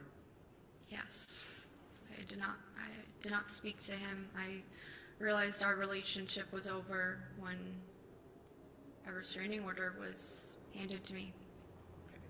So let's rewind to the events of that day, okay? Okay. So that morning, were you home? I was. Who was home? So my sister slept over the night previous, so June 29th to June 30th. So she was over in the morning. Maddie? That's Madison, yes. I was with my son. I had work at 1 p.m. I had to go to CPR training at 1 p.m. Okay. Now, had you been out of work for a while? I was, yes. And when did you first go out of work? I worked up until I gave birth. Caden came 5 weeks early, so I wasn't expecting it, so I went out basically the day I gave birth to him. And his birthday is what? February 16th, 2025. Now, when you were seeking to go back to work, did you get cleared to go back to work in June of 2025? Yes, Did that entail going through certain trainings and getting reviewed and stuff? I did. What was the event on the 30th that you had to do to finish that off? I had CPR training at 1 p.m. on the 30th, scheduled. Was that your last thing you had to kind of go through? That was it. Yep. Were you seeking to see Justin Elaine that day? Yes, we had spoken through text and on the phone in the morning. I was asking if he would come home because he hadn't been home in days, to be with Caden while I went to work, and his response basically was, I can pick him up and watch him. And I said, you're not a babysitter. So there was a bit of argument about that. Text argument. Yeah, it was like, you're his dad, you're not a babysitter, you can come home. I don't understand picking him up and watching him. That was very odd for me to hear as his father. Moms don't like when dads say they're going to babysit their own kid, right? Yes, like your dad. And at some point, just to kind of cut to the chase on that, you made a plan to meet up in North Andover? Yeah, there was a lot of texting back and forth. He originally said yes, and then he said no, and then he said, I'll meet you tomorrow. And I said, you have work tomorrow? That doesn't make any sense. He worked a 24-hour overnight shift. So, Was there something about gas money as well? yeah, he said that he couldn't drive from Stowe, Massachusetts to North Andover because he had no gas in his truck. And I just was trying to get him to meet me. I'm like, we need to figure this out. I go to work in a couple hours. Like, we need to figure this out. He called me while I was driving to work and said, I'm on my way to North Andover. Let me stop you right there. Okay. Let me just rewind you a little bit. All right. So there's some texting about this, right? Yes. And the texting that you have and that's been kind of passed around in the case, it doesn't end up with, okay, I'll come and meet you at the North Andover Common, right? No. So was that arrangement made outside of those texts? Yes, like looking back now, I think it was strategic, but All right, well, just, I don't want to that's just my opinion. Yeah, I don't want to ask for your opinion Okay, on it. sorry. I just want to, factually, I'd like to ask you, were there a couple calls back and forth that kind of Yes. set that up once and for all? Yes, he called me on my way to work. I decided I'm going to bring my son with me, which wasn't a big deal, but when I was on my way, he calls Well, me. hold on a second. Just to be, yeah. Excuse me, I just need to confer with our court staff. Mr. Ring, can you turn the... Court is in session, please be seated. We're back on record on the Kelsey Fitzsimmons matter. All counsel and the Okay. defendant are present. And Ms. Fitzsimmons, could you retake the stand? Thank you, take your time.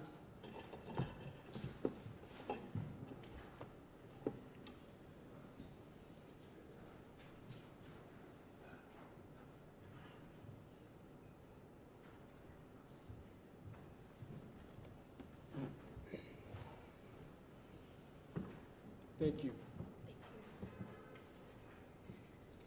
And just, again, pull yourself up to that mic. Yep. Then make yourself comfortable. May I proceed? Yes. Thank you.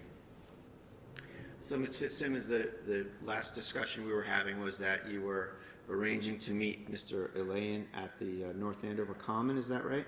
Yes. And did he call you about it when you were on your way to CPR training? He called me, I think I was putting Caden in his car seat. I missed it. And when I got on the road, I called him back. And what was the conversation about meeting up? It was quick. It was, Kelsey, I'm on my way to North Andover right now. My mom just gave me gas money. I'll meet you at the Common at 2. And I said, okay, I love you, bye. And the phone call had already hung up. Okay. And after that, you went to work? I went to work. With Caden? With Caden. And what was the schedule, what was on the schedule for today, for that day at work? It was a 1-hour CPR training, so it was gonna go to about 2 p.m. So it was 1 to 2? Yes. Did you get there on time? I think I got there a couple minutes early. What was the layout when you got there? Who was there? Where'd you go? What was the general kind of mood of you going there? So, I knew it was going to be held in the community room. I was told prior that's where it was going to be held. So, right when you walk through the officer's entrance of the police department, the community room is the first door on your right. So I just entered right through there. And you had your baby? I did. And it's fair to say this isn't a visit to the police department where you're in full uniform or anything, right? No, I was in a t-shirt. And that's because you're going to be training, working on, those rubber dummies that you train for CPR with, right? Yes. Okay. Who met you when you got to the police department? Who was there? Detective Gordon was conducting the training. I'm sorry, did you say Gordon with a G? Gordon, yeah, Gordon. And you saw him? Yes, he was conducting the CPR training. Did you see any other friend and colleague officers around that time period? I saw Lieutenant Domenico as well. And did you have a chat with him? We didn't really talk because I was in the middle of the training. It was just we waved to each other when he was walking out of the door. What happened with Caden while you were doing the training? I asked Detective Gordon if he wanted to hold him because I figured he hasn't held a baby in a long time. So it's kind of funny seeing guys that haven't held a baby in a long time and they're like, but Did he hold the baby? he did, yeah. Okay. And is he someone that you trust to hold your baby? Absolutely, yes. Do you let just anybody hold your baby? No, Detective Gordon was my drill instructor for my 6-month police academy. So I knew him more because of that. I saw him every day for 6 months. You trusted him? Yeah. And how did the training go? It went fine. Normal. Passed. How long did it take? It takes about an hour. What time did you finish? I think it was around 2 p.m. Who else did you see while you were at the station? Just Lieutenant Domenico. I was supposed to pick up my radio from an administration office upstairs. And I had texted the person that was giving me the radio and said, I'm just going to grab it tomorrow because I was more focused on go to the park. So I was like, I can just drive to the station tomorrow and grab my radio. Were you, quote unquote, on the schedule? Yes. Start soon? Yes. And what was the schedule when you were going to start? I was going on to the day shift, which is 8 to 4 p.m., and I was supposed to start on July 4th. You left the police station at about what time? Detective Gordon walked me to my car. I probably pulled out around 2:05. Where'd you go? I drove down Osgood Street to the Common. Who's this guy, Hunter Hassan? That was one of Justin and I's mutual friends that lives in the town of North Andover. Did you go by his house? Yes, so the only logical way to get to the Common from the police station is to take Osgood Street, which is what I did, and he lives on that street, so I had to drive by his house when I was on my way to the Common. Okay. Did you see anything at his house that surprised you? Yes. What did you see? When I drove by, I saw Justin's truck. And at first I thought nothing of it. I thought maybe he got into town before I got out of training and stopped in, like that would be normal. But then I started noticing other cars I recognized there as well. And whose cars were those? I saw my maid of honor's car, Katrina Caruso. I also saw people standing outside near his pool. I know I saw his sister, Courtney, Justin's sister, and I know I saw Michelle Mitchell, which was another one of my bridesmaids. So I was like, what is going on right now? This meeting was not something that you knew about? No, I was supposed to be meeting Justin, and Justin was at our mutual friend's house with people, and I just was so thrown off. I was confused. Did you actually see Justin as part of those people you saw around his pool? I drove by quick. I saw a group of people. I recognized the trucks and the people I did definitively see, yes. I know Justin was there. From the truck? Yeah, from his truck. Okay. So in terms of your confusion, are you wondering if he's there or if he got a ride to the common or something like that? Why didn't you just stop there and say, hey, what are you doing? Well, because I was just driving by, and then I was like, well, that was weird. So I tried calling Justin, and then that's when it just communication stopped. No more, he was not answering my texts. He was not answering any more phone calls. I even went as far to text his friend Hunter and say, what is going on right now? And am I allowed to say what Hunter said back to me? So did he respond to you? He did, yes. Did it affect your state of mind about what was going on? No, it confused me even more because he said, oh, everyone's just meeting up for people who forgot things at the house from the bachelorette party that happened a couple of days prior. He said everyone was meeting there to pick up things that they forgot. And I was like, meeting in North Andover. And I was trying to make sense of it, and I was like... Did that add to your confusion? Yeah, because I was like, this person lives... Sorry. Do you have a question? Yeah, I just, so who said this and how? I didn't catch. So I had texted when Justin had stopped answering me. Yeah. I texted his friend whose house he was at, and I knew he was there because I had to drive by from... This is Hunter? This is Hunter, right. yes. Now I get it. Okay, yes. Okay. So I texted Hunter, and he told me everybody was meeting there to get things that they left at the bachelorette party. And it's like, that's, in my mind, that made me even more confused and didn't make sense because everybody lives here, there, why meet in North Andover? Let me stop you right there. So as a result of that kind of adding to your mindset, sounds like adding to your confusion, right? Confusion, yes. Did you stick to the plan to go meet him at the common, or did you divert somewhere else? No, I went to the common. Okay. And you got there what time? It was probably like 2:10. And did you wait there with Caden? I did. And approximately how long did you wait, if you can remember? It was at least an hour. It could have been more. Did you ever show up? He never showed up. What time did you make a decision to get out of there at some point? Yeah, well, I was receiving other phone calls, which were adding to my confusion. Not what was said, but from whom? They were from Michelle. Okay. And she was the woman who testified here yesterday, right? Yes.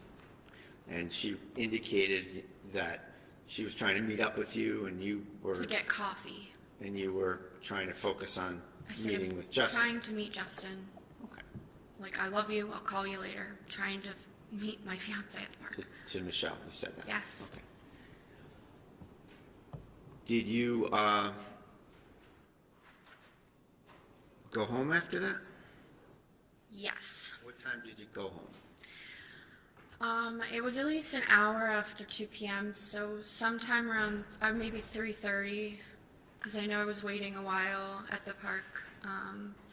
Caden's bottle had run out of milk, or formula, I had to go home. Now, as you sat here for the last couple of days, you've heard a lot of business about where you parked your car. Do you remember that? Yes. So you didn't park in your driveway, right? No. And you're adjacent to a school at 125 Phillips Brooks Road, right? My neighbor to my right, his And school. I should say for the record, your home is 125 Phillips Brooks Road. That's my home. Single-family house in North Andover, right next to what school? The Atkinson Elementary School. And there's a big parking lot next to your fence line? Yes. All right. And when you came back from the common, you parked in there. Yes. Why did you park in there? Because I didn't know what was going on. I knew something was going on. I first have my fiance just not showing up to meet me and not talking to me anymore. And then somebody that doesn't know I saw them trying to call me, and they're trying to meet up with me. I'm trying to meet up with Justin. And a bunch of other people were there that didn't make sense. And I thought they were going to come to my house or something. So I didn't want anyone to know I was home. So I just parked at the school. Okay. Did this have anything to do with the North Andover Police Department? It had nothing to do with the North Andover Police Department. So you parked at the school, and as a young new mom, you probably had a lot of stuff you had to carry. I had his diaper bag, I had him in his little carrier, and I think I had my phone in my hands and my house keys. And you walked around and you went to your door? Yeah, it was genuinely a 60-second walk to my car to my house. Sure. From my car to my house. And you went into that porch door that we've seen on the video here. Yeah, and my there, right? front door, it leads to a porch. And then you get up on the porch and you make a left into another door into the house, right? Yep. Okay. What happened when you first got home? What did you do? I made Kaden a bottle. I called my mom. I asked my mom if she would come over because it was like, what do I do? Like, what's going on? So you wanted some support from mom? Yeah, so like advice. My mom's my best friend. I knew she'd come over and maybe like have a different. Figure this out. Yeah. Sorry, I'll withdraw that, Judge. I'm just trying to move on. What was your? Mr. Brado, I'm sorry. I assume the objection is for leading? Repeatedly, yes. Okay. All right, yeah, if you could just stay away from leading, thank you. What was your state of mind about having mom come over? I was sad. I was really confused. And I wanted her advice. How far away does your mother live? She lives in Methuen, so it was her house is about 7 to 8 minutes away, but I think she was on her way home from work at the time, and she has to drive right by my house, or my old house. How was Caden at the common and then getting home? How was he behaving in terms of fussiness, or was okay, or sleeping, or quiet, or what? I ran out of his bottle while at the common. I thought I'd brought enough. I think if our plans played out, I would have had enough for taking a walk in the common. But because I was waiting for so long, I ran out of his bottle and he started crying. I drove right home. And then at home you made another bottle and started to give him the bottle? Yes, feed him. Okay. What time did your mother get there? Approximately. Like maybe 5 to 10 minutes after I got home. And you did you visit with your mom for a while and consult with her on the situation? Yeah, we sat on my couch while I fed Kaden. She did some my house was messy, so she was just trying to pick up around the house a little bit for me. We were just talking. Okay. And did she leave at some point? She did. When was that? Probably had her over for about an hour. So maybe 5 o'clock she left.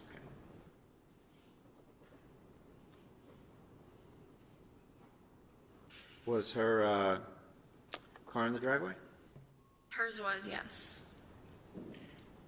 And obviously she got in the car and left in her car.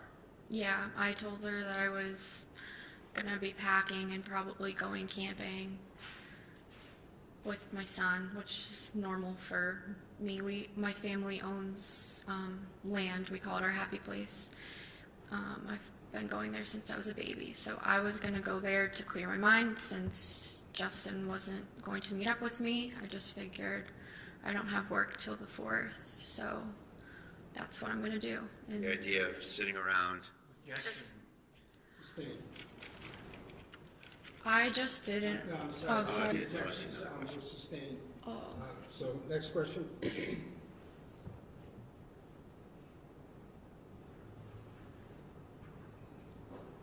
Why did you want to go up to the land? To clear my mind, I've brought Kate in there 2 times before, and like for a 4-month-old baby, he crushed it up there. He loved it. So I just thought, I texted Justin, I'm going to my land. He knows what that is. He proposed to me there. He knows I call it my happy place, and I told him I'll send you pictures when I get service, and I love you because there's not good service up there.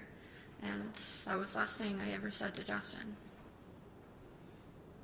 When your mom pulled out of the driveway, did you get a visit from the North Andover Police? I heard someone knocking on my front door when I walked up to the porch. How long after your mom left did the police knock on your door? I know now approximately 3 minutes. And what were you able to do to figure it out pretty well? My home has a lot of surveillance. My dad owns a security company, so my home had a lot of surveillance outside, so I was just curious, like, how long was it after my mom left that the police came? And I believe it was about 3 minutes approximately.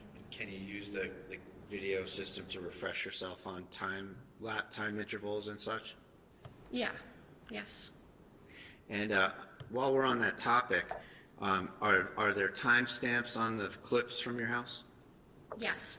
And do you have any knowledge of the accuracy of those timestamps? At some point, one of the daylight savings happened, so my cameras were 1 hour off.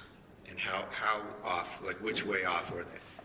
Like if it said it was 5 o'clock, it was actually 4 o'clock. Okay, so it's an hour ahead. Okay. So, Hour ahead. All right. So in terms of any clips that come from your house, does the timestamp show hour ahead? Yes. Okay. So, are you referring to what's in evidence? Yes. Okay. All of those video clips? Yes, Your Honor.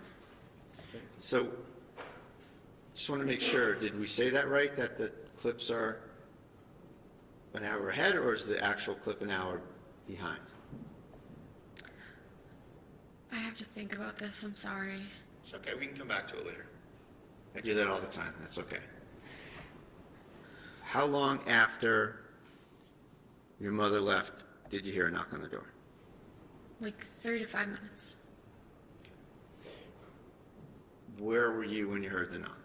I was sitting on the couch feeding Kaden in my living room. What did you do when you heard the knock? I put the bottle on the coffee table. I got up with Kaden in my arms, and I opened up the door. You walked out on the porch and... I walked out on the porch, so there's like 2 doors. My front door leads to a porched-in area. Walked out onto the porch and opened up the front door for 3 police officers. And who were they? It was Lieutenant Daly, Officer Noonan, and Officer Houston. And Lieutenant, let's just go through each of them real quick for a second. Okay. Lieutenant Daly you talked about in terms of training and hiring and all that, right? Yes. And what about Officer Noonan? What was your relationship at the time with Officer Noonan? He had transferred after I had already started. We were on the same shift for a brief time. On one of our shifts, there was a really horrible call. So we'll get to that, but just Okay. generally in terms of your relationship. That's just like how our relationship kind of even started. That's why I brought it up. That's how we became like texting each other and kind of more than just like you're just my coworker and I've never talked to you, to we've had conversations and talked about personal things. Did you think well of him? Yes, And to your knowledge, did he think well of you? I think so. So now you mentioned a particular call. Yes. And just so we don't have to dwell all over it, it's a call that involves a murder, suicide, and the murder victim is a young baby, right? Yes.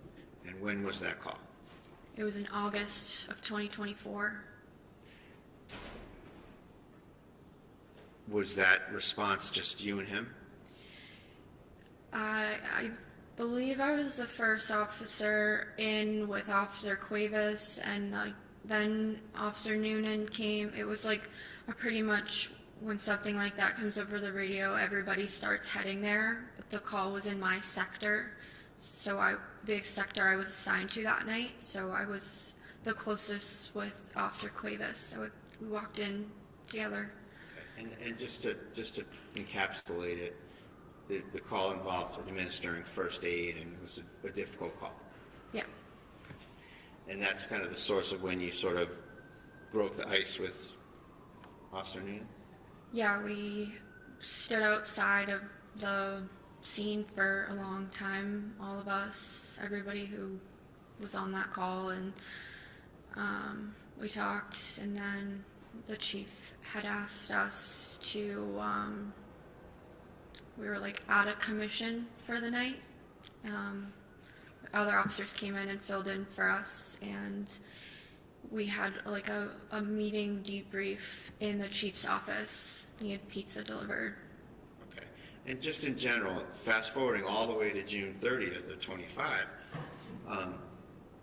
did you ever have any problems or issues with Officer Noonan? No. Did he ever, to your knowledge, did he ever have any problems or issues with you? No. So there's Noonan. And then who's the third officer there?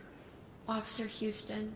And we saw him testify here as well today, yesterday, right? Yes. And what was your relationship with Officer Noonan? Noonan or Houston? I'm sorry, Houston, thank you. I was closer with Houston, probably out of the three of the people that were at my house that day. Houston and I were friends. He came to my engagement party. He was invited to my wedding. We have the same type of dog. I think they've met before. The dogs, I mean. Yeah. He was a work friend. He was a work outside friend. Yeah.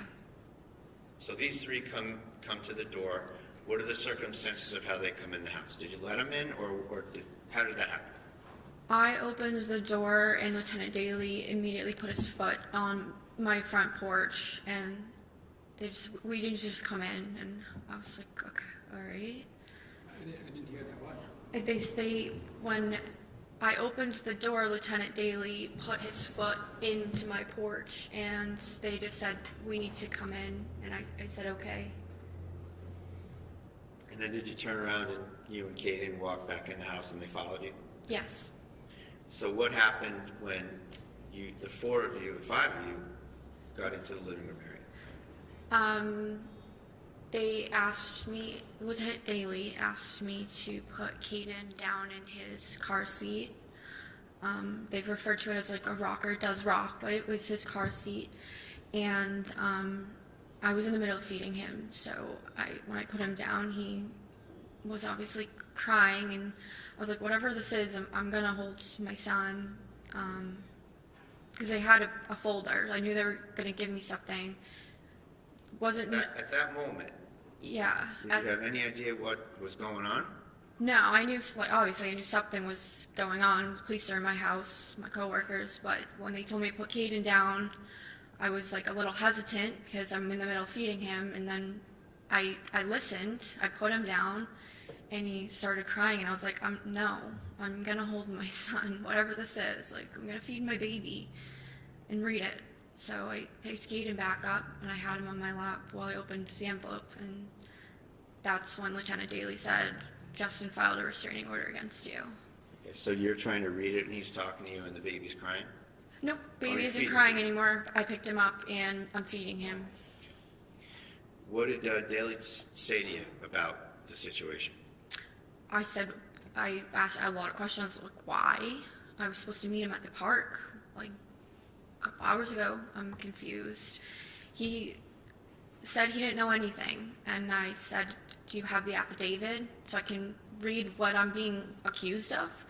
And they didn't, and they said they didn't know the details. And he said that Caden was on it as well, and Did that affect your state of mind? yes. How so? I knew in that moment I was going to have to hand my 4-month-old to a police officer to be brought out of my house. How did that make you feel? I don't know if there's a word. Sad. Were you able to have a minute or two to kind of comprehend it, or did something else immediately happen? I comprehended it. I was asked to pack a bag for Caden for about 2 weeks. Who asked you that?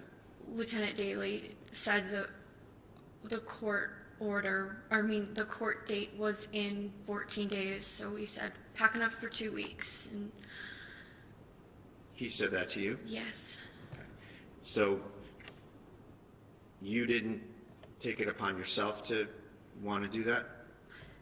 no, they told me that I needed to pack a bag for Caden because he was gonna go be with Justin for at least the 2 weeks till the next court date. Who was there when that was when that came up? That was when the 3 of them we were all in my living room. Did Houston or Noonan say anything at this point? No. I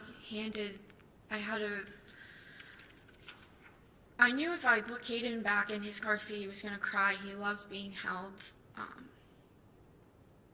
So the plan at that point was to go get some stuff? Yes. So you had to put Caden somewhere. Yes. And what did you do? I handed Caden to Officer Noonan. Why'd you give him to Officer Noonan? I could say I trusted all of them.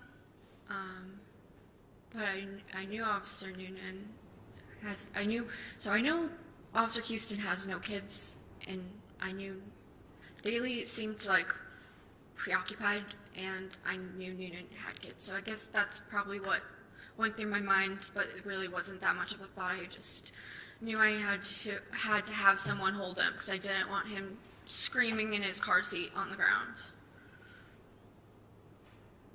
Was he someone that you trusted to do that? Yes. What happened when you handed your baby to Officer Noonan? He took Caden from my arms. And what about the bottle? What happened with the bottle? He took the bottle as well. And what did he do with respect to the bottle and Caden? He was trying to feed him.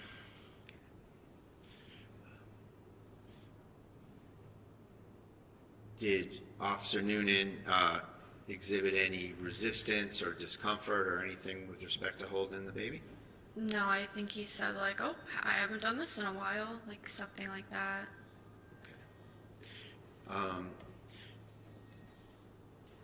What was your intention at that point to do? I had to pack his bags.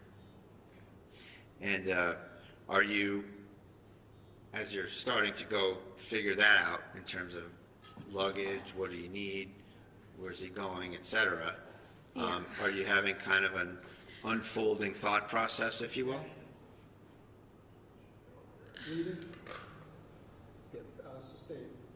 I'm just asking her what she's thinking, Your Honor.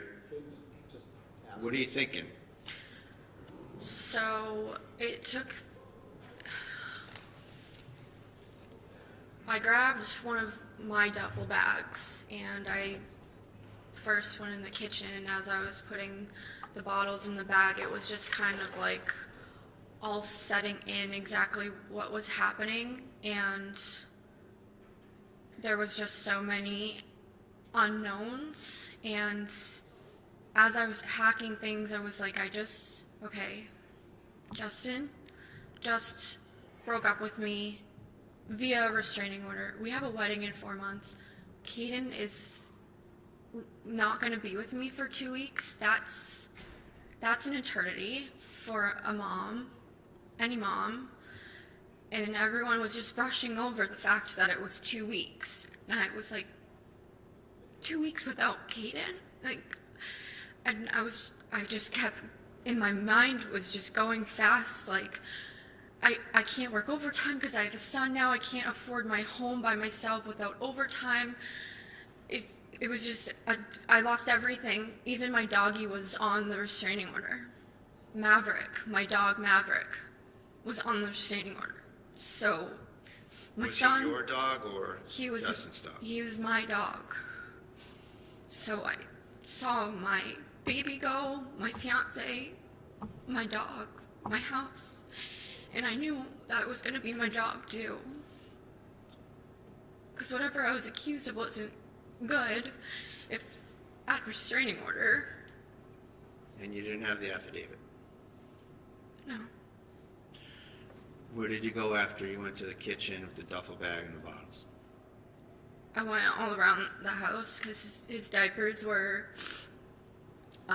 in one room on shelves. His bottles and formula were in the kitchen. His toys were in the living room. And his books and stuff were upstairs with his clothes. Tell us what you did on the first floor before you got upstairs. What was the packing there? On the first floor was bottles and formula. And he was just getting introduced to like purees, and I had just ordered purees from Target, so I packed all those too. Then I went into the I went into, it was like our exercise room. It had shelving on the wall.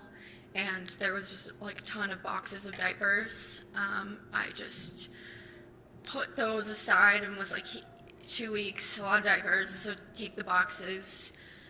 And then I went upstairs. All right, before you got upstairs,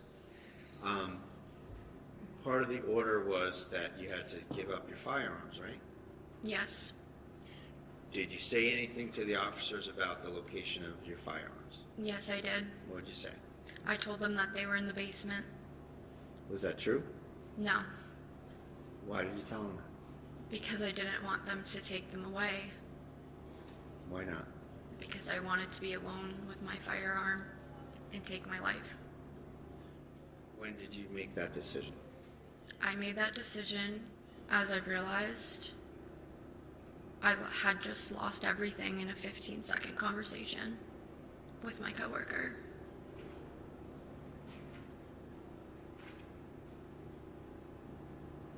Where were your firearms? They were upstairs in a green safe. In your bedroom? In my bedroom.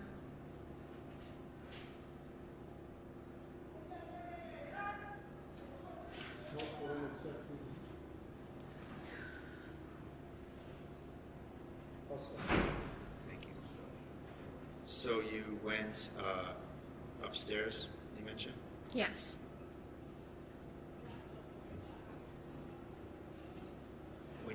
What was your state of mind at that point, whether or not Justin was coming over or not? I didn't think Justin was coming over. I knew that Caden was going to Justin, but I would never think Justin was coming over. Why not?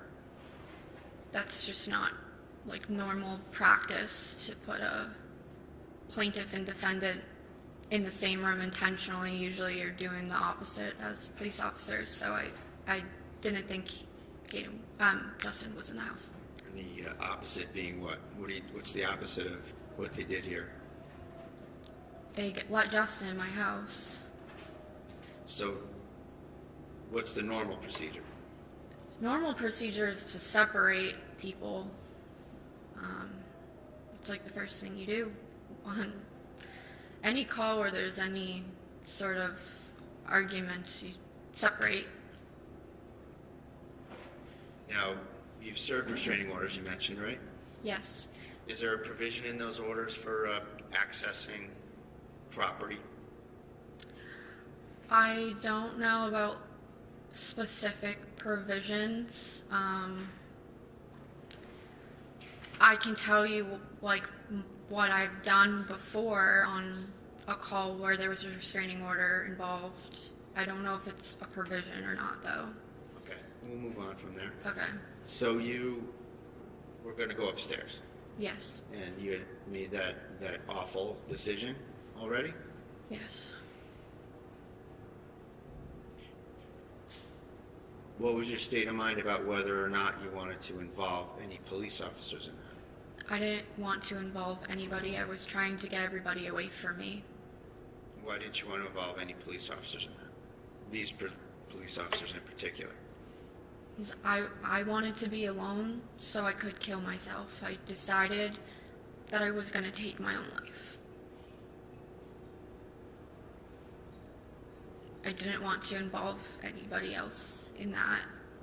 I'll just... Did you go upstairs back and forth a couple times, or did you just go up there once? I think I went up I think I went up at least twice. The second time I went up, I was up there for a while. Do you remember who accompanied you on each of these trips? It was Officer Houston and Officer Noonan. Was that the first time or the second time? That was the second time. And was there a visit upstairs before that? Houston and Noonan visit? Yeah, I was trying to hand them things so they would go away. Where did that happen? That happened upstairs. So I was first in the room. You walk up, there's a landing. The room on the left is Caden's room. I went in there first and I put books in a car seat because Justin Struck didn't have the car seat. And I handed it, I don't even know who I handed it to one of them. And I said, can you bring this downstairs? What happened after you said that? Somebody brought it downstairs and then they came back up. So you struck out in terms of what you testified to earlier? Yeah, I just kept trying to hand them things to make them go away. Meaning, what do you mean make them go away? Be more specific if you can. Like, What was the plan? I knew if I pulled out my firearm in front of a police officer, I would get shot. That was not my intention, and that's not what I did. I was trying to get them away from me, so that didn't happen. So they weren't put in that position, because I'm not dumb. I was a police officer. If someone takes out a gun in front of you, yes, that's a threat. Yes, that's somebody that you probably feel threatened from. So, but if you want to kill yourself, why not just let it happen that way? That's selfish. I would never do that. Even looking back now, like reflecting for 9 months, I think my decision to do it to myself was selfish to everybody who loves me, so I'll just leave it at that. I wanted to kill myself. Me and my gun, no one else involved. How many different times did you try to have the officers transport some stuff downstairs? Several. At some point, did Officer Houston leave the second floor? Yes. And that left who up there? Officer Noonan. So upstairs it was Officer Noonan and yourself? Yes. At some point, did you go across that landing to the other room? Yes. Tell us about that. I was on the floor packing more clothes in the duffel bag. In which room? My bedroom. Okay, hold We on. walk up Hold on. the stairs to the right. Okay, so you finish up in the other room and you go to your room. Yes. All right. Tell us the circumstances of where do you go, where does Noonan go when you go into your bedroom? So nobody came into my bedroom with me. I was asked. I can't even say who exactly. Like I don't know if Officer Houston had come back up at the time, but somebody asked me, who is that downstairs? And I said I have no idea. And Let me ask you a little bit about that. What was your state of mind about you being asked that? What were you thinking about? I was like, I don't know. Did you hear anybody come in? No, but they did. Because they were on the landing, they would be able to. I was like more into my bedroom than them, so I was like, I have no idea who's here. Shouldn't you guys know? What happened next? Officer Houston walked down the stairs first. Officer Noonan followed him down several steps. Did that give you a chance to do anything? That was, I knew, my only chance to be alone with my firearm.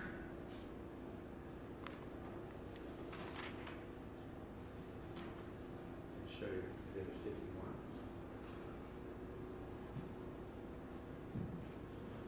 What's shown in Exhibit 51? That's my bedroom. That's the room on the top of the landing to the right. Where's the photographer standing in this picture? He's standing in the doorway. When you went to go get that firearm, was there anyone in your view in that landing? No. Was this after you saw Noonan depart? Yes. His back was turned towards me. He was following Officer Houston downstairs. Did he stay that way, or did he disappear from that scene? Well, he must have turned around at some point and walked back up the stairs because... You know how when you're near somebody that's going up and down stairs, you can hear going up and down stairs. Did you hear any particular number of steps? No, I'm certain I heard him and saw him walk down several steps. Okay. And how did that affect your state of mind at that very instant? I knew that was my moment. To do what? Kill myself. What did you do? So that shoebox was not on top of the green safe. At the time you were doing this? At the time, yeah. There was nothing on top of the safe. All right. And you're referring, for the record, there's a orange-lined box in the picture? Yeah, it looks like... Is that what you're talking about? It looks like a shoebox, yeah. Yes. Mr. Brady, can you just give me a moment to catch Sure. up? Absolutely.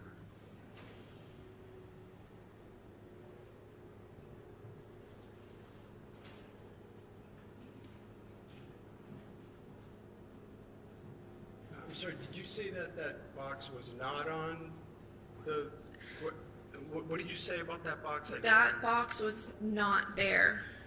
The top of the chest, I'm calling it a safe. It's a chest that locks. That's where I kept my firearms. The top of it, nothing was on it. So whatever was placed there after, that was not there before. Thank you. Ready to go, John? Yes. What about the chair? Is that how the chair was? The chair was turned the other way, because that was the chair I had rocked in. That was not facing that way. The back of the chair was up against the wall, I guess. So it's kind of like as you'd expect it to be in the room. Yeah, I would need to pivot like this to be right. So it was probably moved. My room is small. Okay. And to get at your guns in there, you kind of have to flip up the top of that chest? Yes. Where was your focus in terms of the firearm, the chest? whether Noonan's coming back, where are you focused? I was just like, hurry up before somebody comes back. And what did you do? I grabbed the gun out of the chest. I put it up to my chest here. So what was going on with you putting it up to your chest? What was that all about? What do you mean when you say you put it up to? Like you I just made a motion to your stomach area, right? Yeah, like I just grabbed it quickly. I bent over, grabbed it, put it here, took 2 steps backwards, and I don't want to make the motion of what I did because it's horrible. But I put the gun up to my head. Which hand? My right hand. And where on your head did you put it? You can just describe it. My temple.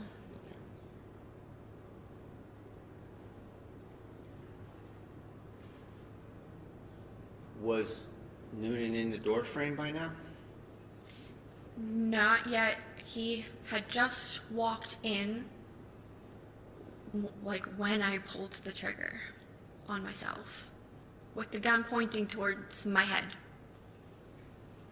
What happened when you pulled the trigger? He said, "Kelsey, no. Kelsey, no." I pulled the trigger. I'm sorry, but I said, "Fuck." What happened next? I got shot. How long after you said that did you get shot?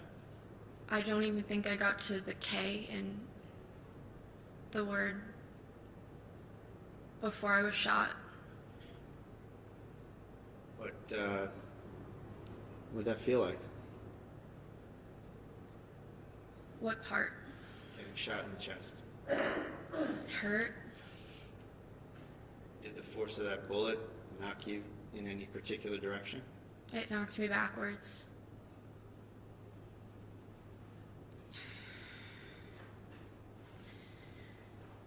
Do you recall what happened with your firearm? I got moved. It was Well, on. before we, I'm sorry, Okay. bad question. I'll ask you a better question. Okay. Right at that point, as you're shot and you're flying back or falling back or whatever you want to call it, can you remember what happened with your firearm? It fell out of my hands. It was to my head, and it fell out of my hand. And I fell on the ground, and the firearm fell on the ground. A couple of questions before we move on. At any point when you were doing that, when you had the firearm up to your head,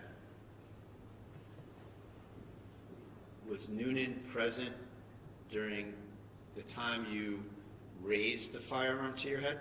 Like when I motioned up to my head with it? Correct. No, he was not in the room. Nobody was in the room. When Noonan came into your view, where was the gun pointed? The gun was pointed at my temple.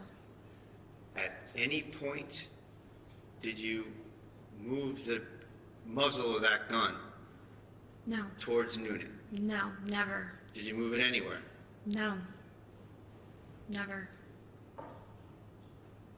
Did you ever intend to harm Noonan? Never.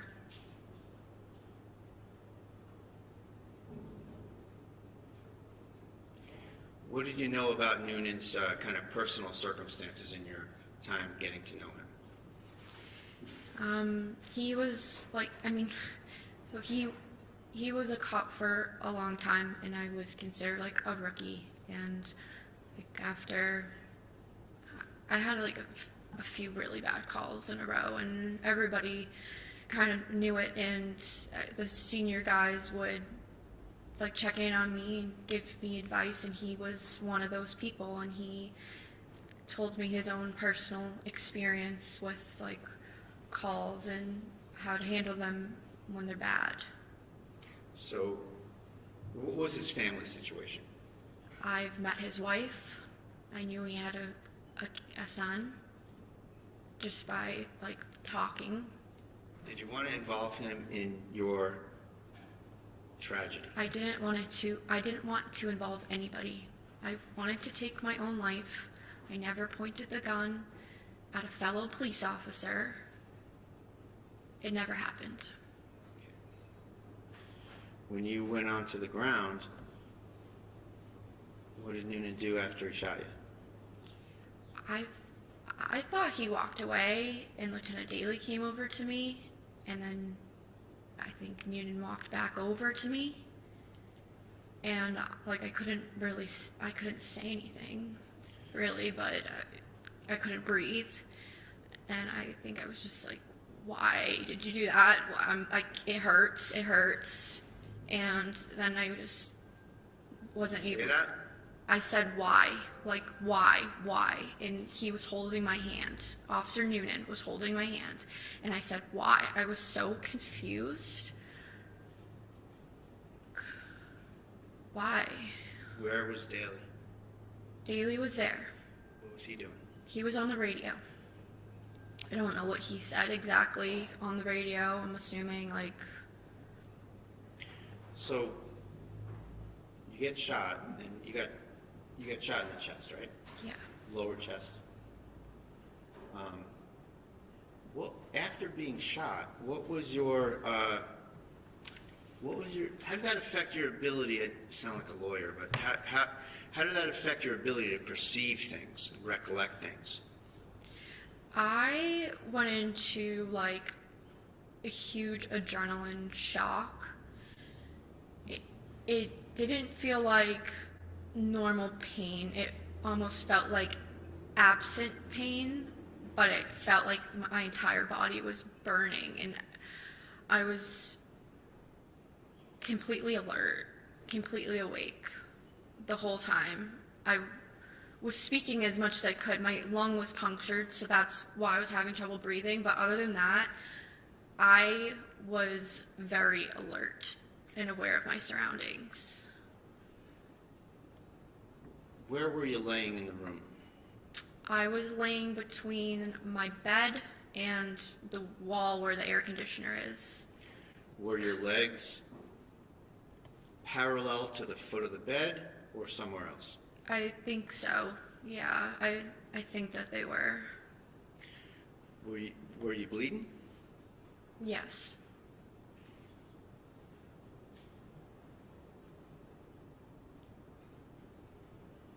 Is that the way you wanted this to happen? No.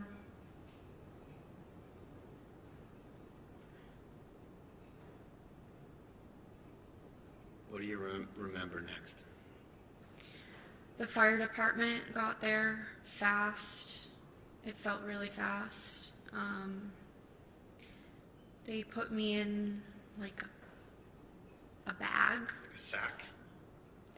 And like they were all tall guys, and I knew that my ceiling, you would bump your head if you're over like 5'10".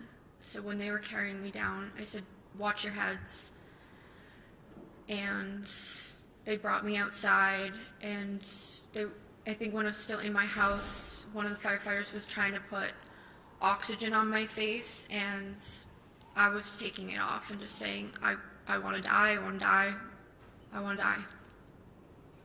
Did you make any apologies at any point?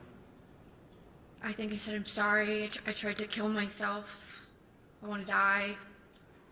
Like, I just didn't understand what just, like, I don't know what just happened. I tried to shoot myself, and then I got shot in the chest. Like, nothing really made, like, I was just in total disbelief and shock. Did you, at any point before you got taken out of there, did you hear Noonan saying anything about what happened? No. Did you see Houston yet? Houston, yes. He came in, and I think he put, like, medical, like, gauze on the wound. Somebody did. He had the medical bag. I remember that. Were you able to sort of perceive the first aid techniques they were administering to you? No, I wasn't paying attention to it. I was, like, trying to focus on breathing because it felt like I was choking. Like, it felt like I was drowning. So they bring you downstairs, and at what point in the trip downstairs and out of the house were you trying to take off the mask? I think the whole time. And when I was in the ambulance, I said to everybody, I'm a fucking idiot. I just tried to kill myself with an unloaded gun. I'm a fucking idiot. And then I said that to everybody. I said that to the hospital staff. I said that to all the firefighters. I probably said that when I was laying on the ground. Those were the words I just kept repeating. What were they doing to you in the ambulance before the ambulance departed in terms of working on you? They were working on getting a med flight. I had to get a blood transfusion. I finally agreed to keep the oxygen mask on my face, and they were doing my vitals and just trying to keep me stable before I was going to be transported to the hospital. And what hospital did you go to? I was flown by med flight to Massachusetts General Hospital in Boston. So by helicopter? Yes. And then when you were in the helicopter, was there anybody that you knew in the helicopter? No, when I was in the ambulance, I was holding on to firefighter Smirtelni's hand. And can you spell that for the court? It's a funny spelling. Why don't you spell that, if you can? I don't. His first name's Kevin. And is it? Let me take a crack at that. Is it Smirtelny? Yeah, I think you're right. Okay. And did he go in the helicopter? No, he was holding my hand the whole time I was in the ambulance and comforting me, and I asked if he could go in the helicopter. I didn't want to let go of his hand. I asked, can you come in the helicopter with me? And he said, I can't, no one can. Okay. So you get in the helicopter, you're getting transported to Mass General, is it? Yes. Now, was there another problem with the oxygen in the helicopter? It either ran out or it shut off, and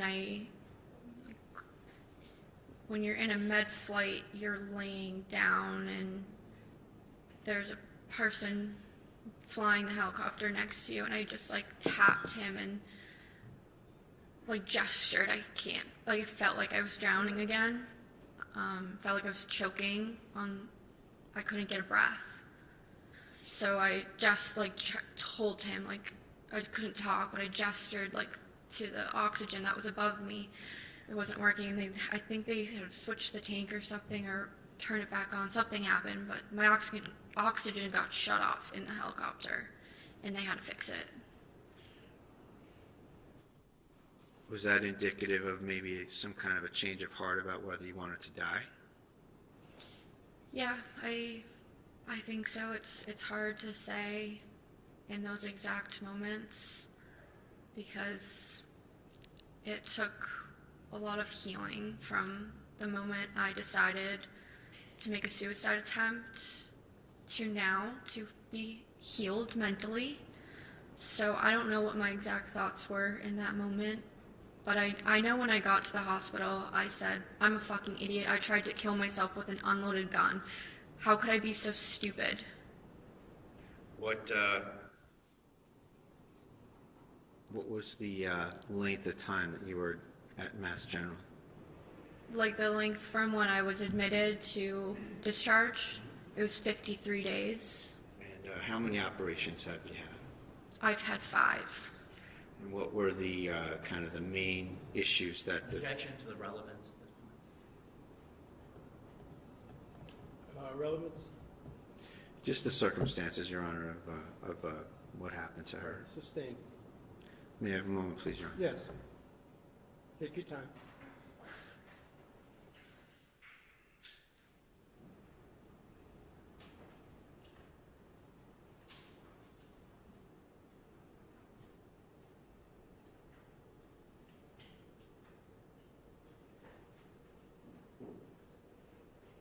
Nothing further. All right. So, Cross, let's take a 10-minute break, please. All right. Please, a 10-minute recess. Please exit quietly if you're going to exit. Yes. You know as your time as a police officer that domestic calls are the most dangerous. True? Yeah, that could be true. It could be true. Well, they're the most dangerous, right? That's where. I go into every call thinking it could be dangerous, but I guess domestics are. If that's a fact, then yeah, sure. Okay. Can you just keep your voice up? Yes, sorry. That's okay.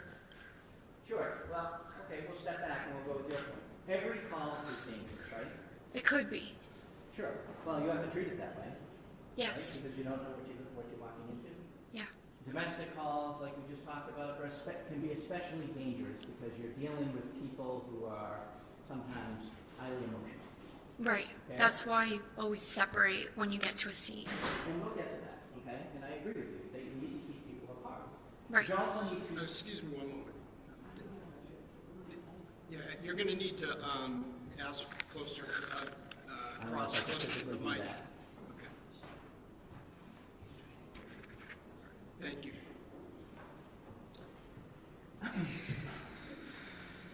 When you walk into a domestic situation, whether it's a restraining order that you're serving, whether it's a call for some sort of domestic violence, right? You walk in there with a heightened sense of awareness. Is that fair to say?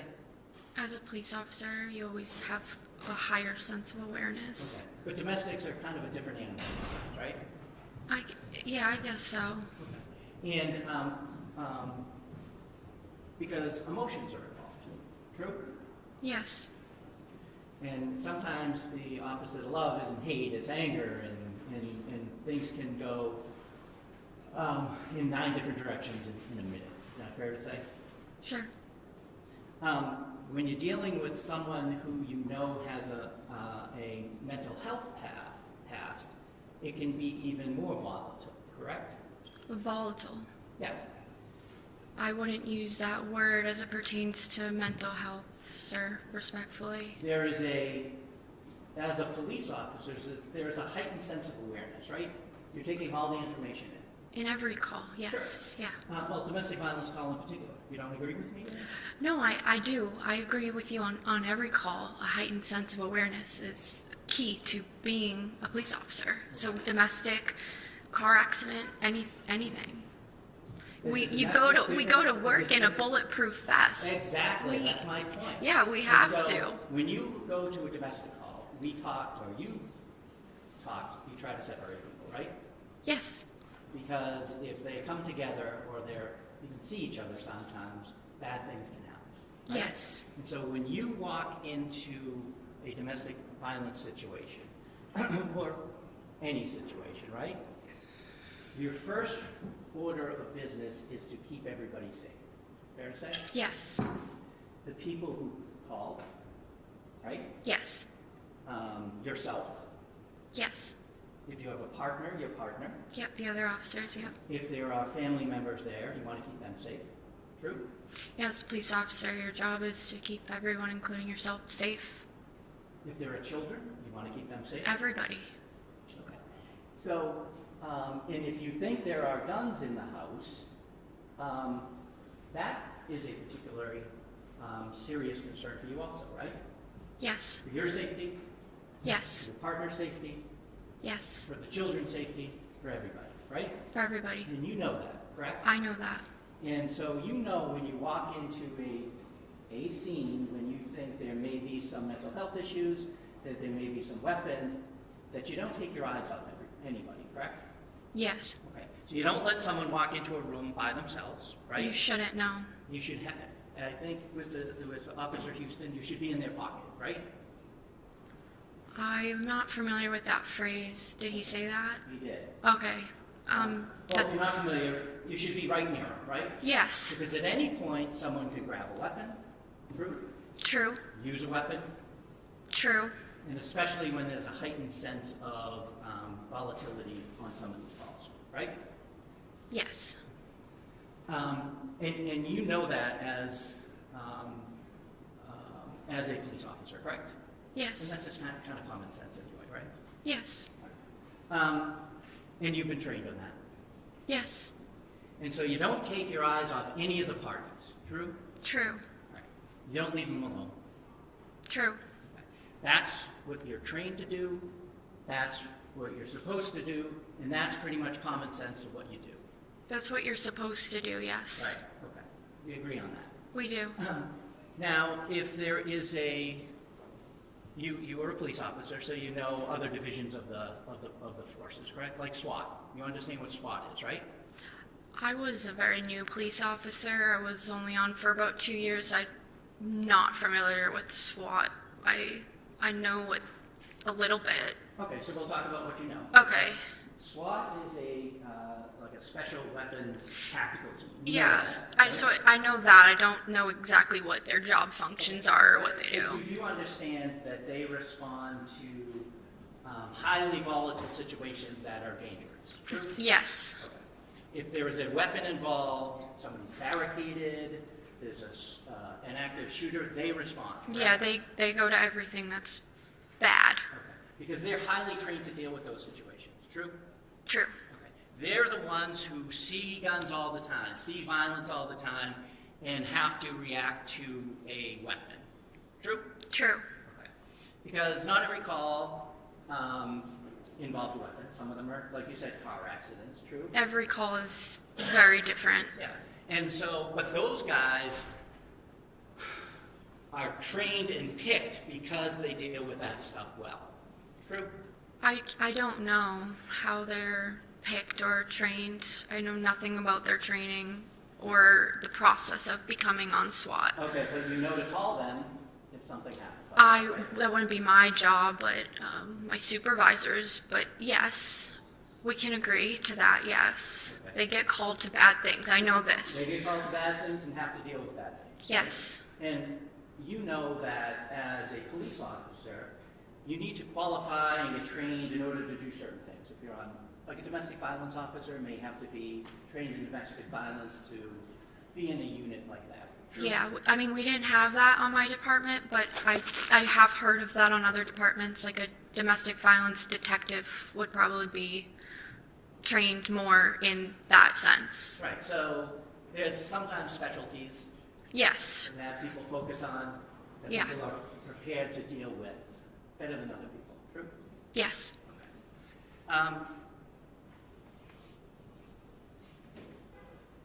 Officer Noonan was on the SWAT team. You know him, right? You know that. I know that now. Okay. You knew he started in Andover. That's where he began his career. I knew he started in North Andover. Sorry, North Andover. And then he went to Lawrence. Yes. And Lawrence is really a different atmosphere than North Andover. You agree with me there? Yes. North Andover is... North Andover does get the flood in of Lawrence, Sure, though. there's some crossover. Yes. Right, but you know what that crossover is. Yes. True? True. It's, and not to disparage any community, right? But Lawrence has more guns than North Andover. I think so. I don't know off personal knowledge, but I would assume. Okay. They have more gangs. Yes, that I do know, yes. They have more drugs. Yes. They have more violence. Yes. They have more need for people who can deal with that stuff, correct? Yes. Okay. And you know that Officer Noonan worked in Lawrence for years. I did know that, yes. Okay, you did know that, right? Yeah, I did. And then he came back. Did you say you were on the job or not on the job when he came back? I was already on the job when he came back. Okay. And you know he came back from Lawrence, right? And when he came back from Lawrence, it was really, he was the most experienced person on the force at this point, right? From what he had been through? I didn't know his experiences. Okay, you knew that he was... I honestly thought I looked at my lieutenants as that Well, for me. Officer Noonan, back when you were on the job, you looked up to him. Yeah, I looked up to all the senior officers that were willing to train me or give me any type of advice. Well, we're talking about Officer Noonan. He did that, Okay. so yes. Yeah, you looked up to him. You knew he was experienced. Yes. You knew he was a by-the-book kind of guy, that he was going to teach you well. Yes. You went to him for that. I went to him for advice. Right. And you went to him for advice because you thought you knew what he was doing, right? He'd been through the ringer, and that's why you went to him, right? No, he told me, he reached out to me and told me that, you know, he's been on bad calls before, and this is how he handles it. Right. And you appreciated that. I did. Okay. And it seemed like that was true with the advice he was giving you. Yes, yes. A gentleman about it. Right? Yes. Okay.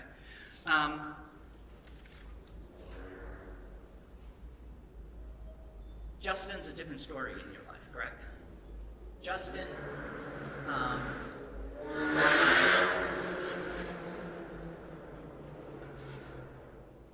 on June 30th, you had said that what was happening was a surprise.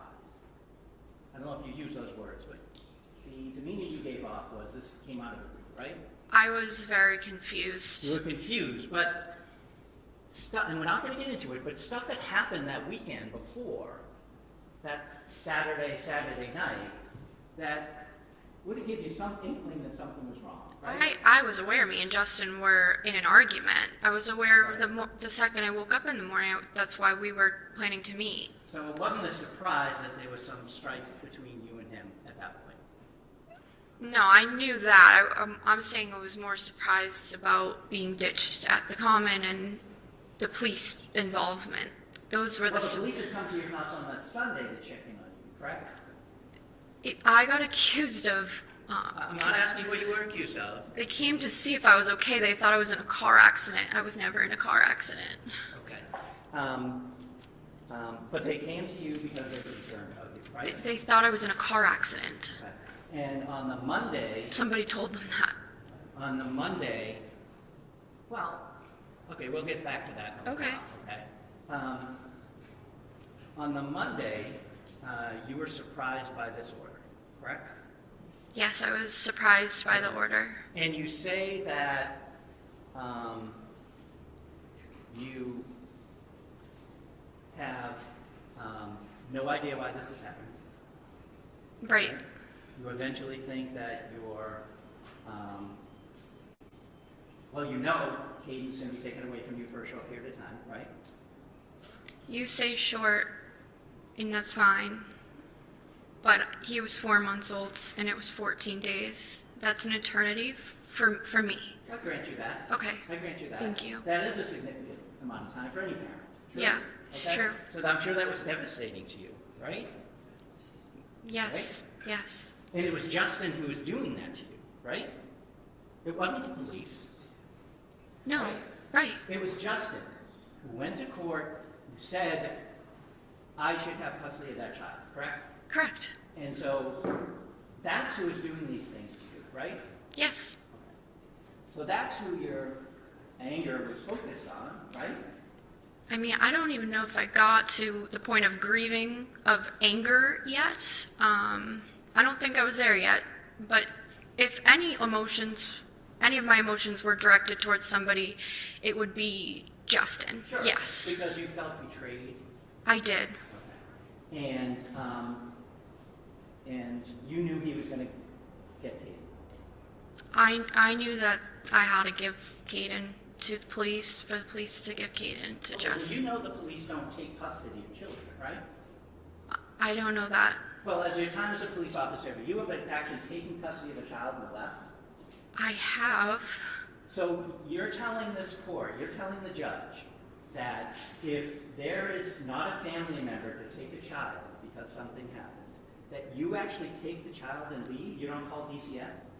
Well, you always file a 51A after Sure. the fact. And then they come to the home and they take it, right? So I guess the call I went on was different. I did end up taking the juvenile in my police car. I drove her to the police station where she met with family members. Okay, so how old was this person? She was maybe 12. Okay. Well, we're talking about infants, right? You wouldn't transport an infant. No, I guess. So, counsel's testifying about facts that are not evidence, they're not proven.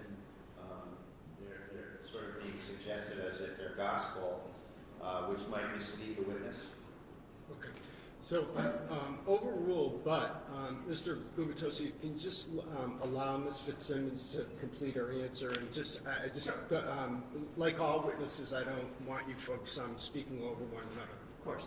Thank you. So you agree with me that DCF would typically come and get an infant, right? Yes, I've never personally had a call with. Well, okay, let's just talk about your career. You said you... I think so. I can't tell you for sure. Well, let's just talk about your career. When did you graduate the academy? May of 2024? Yes. Okay, and you went out on leave on when? I went light duty while I was pregnant. I was about 20 weeks pregnant when the duty belt didn't clip anymore. Okay, so, but you went out on February 16th. That was Katie's birthday, right? So that's your official leave? Yeah, that's my official leave. Okay, so 20 weeks, and he was, so you do the math for me. How many months were you actually on the road? Okay, let's see.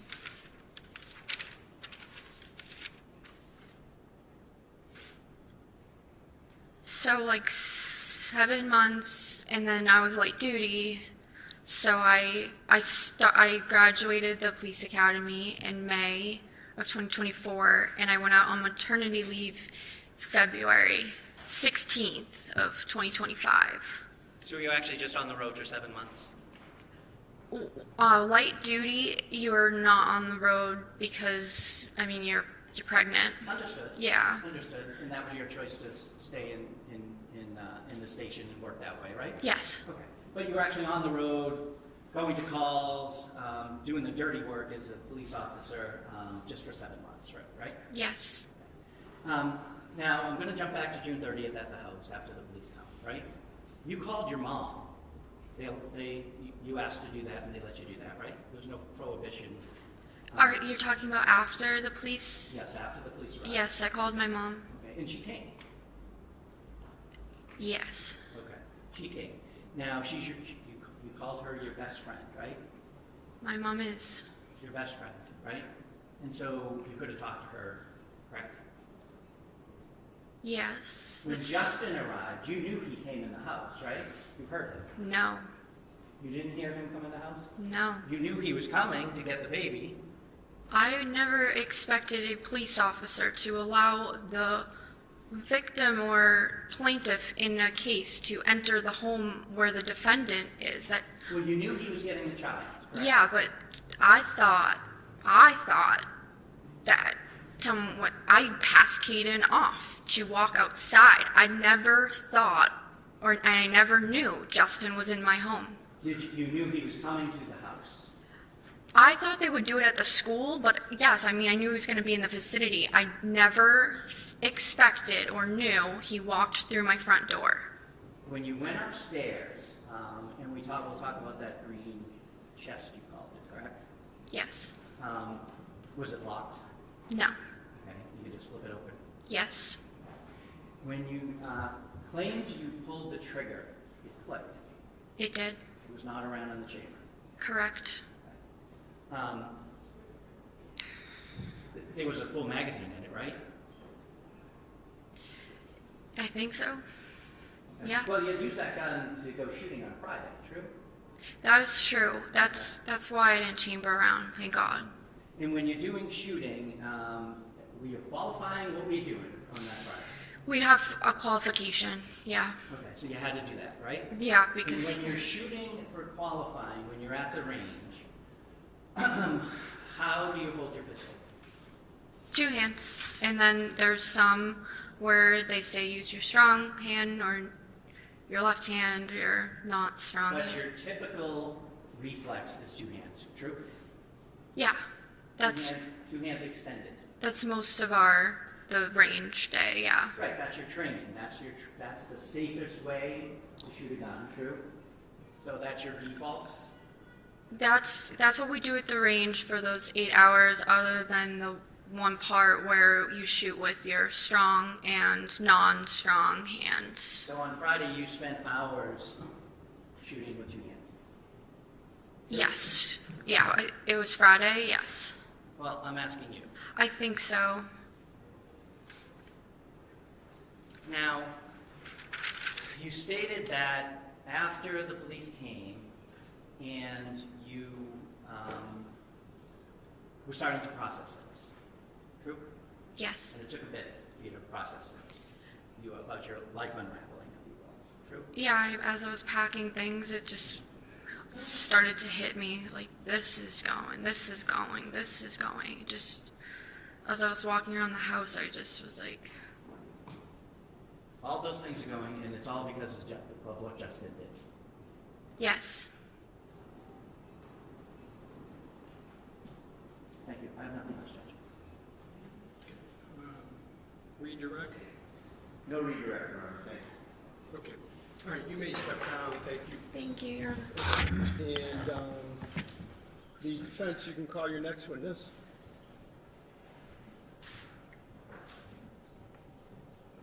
Your Honor, the defense. Okay.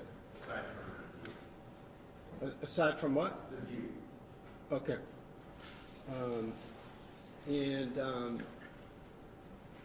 All right, so can I see counsel at sidebar along with Ms. Fitzsimmons?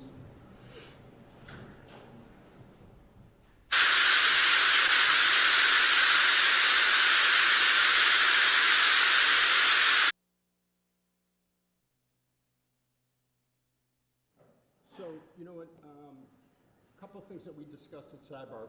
First, I just want to make sure that procedurally we're as precise as we need to be. So technically, the defense hasn't rested because we have the issue of the view. We're going to, as we discussed at sidebar, what I'd like to do is break until 2. At 2, I'd like a definitive answer on whether the defense still seeks to have me view the location, number one. Number two, I'd like to conduct that charge conference that we spoke of, and 3, leave with a schedule as to, definitive schedule as to what will happen tomorrow, which the hope would be that you folks do your closings and I begin my deliberations. All right, so let's reconvene. That will give you enough time, Mr. Yes, Judge, thank you very much. All right, so we will stand in recess until 1 o'clock. Thank you. All rise. Court stands in a lunch recess. Let's go hit the conference room, guys.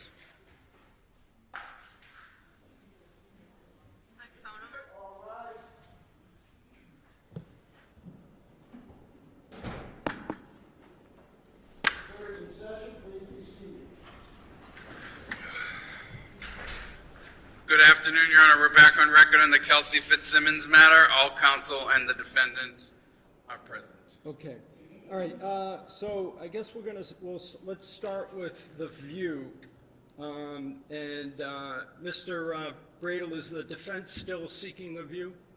Your Honor, I don't believe we're going to seek a view, just a contingent on. I just wanted to submit to the court what I and I hope I say this right. It's an agreed chalk of the upstairs, and we put in pen just which room is which. Okay. And we were going to just submit that as a chalk, Your Honor. Okay. So as a chalk. So. And I believe it's agreed. In other words, Jesus, man, I'm tongue-tied. Is what you're saying that I shouldn't take these measurements for the truth or something? What is? Traditionally using a chalk, the witness can talk about it and refer to it, and the court has it for whatever Your Honor's weight you want to give it as the fact finder. And I think what we're saying is that we all trust the court to take it for what it is, which is and I'll tell you a little bit about what it is, Judge. It's an MLS listing, and on the bottom it says the statement on the bottom is part of the exhibit, and you can take it for what you will. Okay, Commonwealth, what's your position on this? That's fine, with the caveat, small writing at the bottom, if you could read it. Small writing. You're talking about these square footages? No, I'm talking about at the bottom, there's text on the bottom of the bottom line. Not in the diagram itself, below. Yeah, the floor plan created by? Yes, you keep reading that, Okay, I see. Measurements deemed highly reliable but not guaranteed. All right. So why don't we just strike that? And no, I like that. oh, you like that? And then it can be an agreed exhibit. I have no problem with it. That's fine. Okay, you like that. And I apologize. I'm losing steam. So I just all right. So you want to keep that in, we'll just mark it as a chalk. So why don't we do this? And you want the version that says baby's room, KFC room? Yes, please. Okay.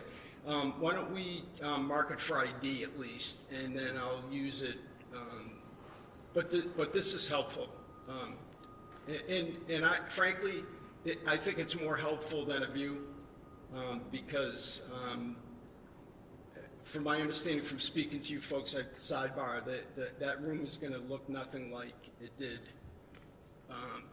We agree. The bedroom. So we're gonna waive the view motion, Judge, and I appreciate all your consideration you gave it, and we're gonna rest. Okay. So let Mr. Exhibit H somewhere. All right. So Mr. Royan, that's Exhibit H is the floor plan chalk. And I'm gonna deem the motion for view withdrawn. Yes, thank you. And the defense rests. Does the Commonwealth seek to present any rebuttal evidence? Okay, so the Commonwealth rests. Let's talk about. Right, so I'll take care of that. Judge, if I may, just for the record, I Sure. renew my motion for required finding. Otherwise, if we get into this conference, I'll probably forget later, so Okay. I just want to do that now. Waiving argument, thank you. And I'm sorry, what was the last part? No argument, just Okay. relying on the paper again. All right, so the oral motion for required finding at the close of all the evidence is denied. Thank you. All right, let's talk about let's conduct a charge conference, I guess. And I disseminated some proposed law related to the elements of assault by means of a dangerous weapon, and it's been marked as Exhibit C. Have you folks had an opportunity to take a look at that? All right, so let's start with the Commonwealth. Any additions, subtractions, objections, et cetera, modifications? No, not really. I just want, and I'm sure that Your Honor is aware, it's just, I don't necessarily see it in writing that an assault can be committed in either of two ways. I just wanted to be clear that the Commonwealth need only prove one of the theories of assault. Yeah, so I'm sure Your Honor. I am, but your point is well taken. So what I tried to do is I tried to take my jury instruction and make it more applicable to here. But yes, I think we all agree that under the two different theories, the SJC actually said not to use the term theory. There are two different types of assaults. It can be either or. Surprisingly, I didn't realize that it wouldn't need to be unanimous by the jury. Okay, so other than that, that's duly noted. Defense, your view of the law of the case? We're fine with this, Your Honor, and I do acknowledge that it's two theories and it can be proven either way. Okay, all right. Thank you. All right, that's great. So let's talk about tomorrow. Let's talk about closing arguments. So we'll reconvene in the morning, and 30 minutes each side for closings. You think that should suffice? That's plenty, thank you. Okay. Yes, fine, Your Honor. All right, and I'm not going to have like a buzzer or you're not going to, like a trap door, you're not going to fall through and end up in the basement somewhere, but I'll diplomatically and gently warn you when you're getting close, all right? All right, so while we're talking about closings, I want there to be some ground rules. And the main ground rule that I have for this trial is that there should be no gratuitous character assassination, okay, by anyone, either side. It's not helpful, this is a straightforward case. Did the Commonwealth prove beyond a reasonable doubt that the defendant committed an assault with a dangerous weapon? The stuff that happened before and after even, not to be cold, callous, and uncaring, are not before me. And it's just not helpful to have either side throw in gratuitous comments about someone's character. Obviously, you'll argue credibility, believability, but I expect you to stay within the bounds of what would be expected at any trial. After the closings, you'll just meet. We'll stay on the record, and you folks will just note your contentment with the exhibits. I think, is there 100 of them? Let me see, 98. 98. Okay, so the 98 exhibits will come up along with. You'll send up as well, Mr. Bruin, Exhibit C, which is the law, and Exhibit H, which is the floor plan.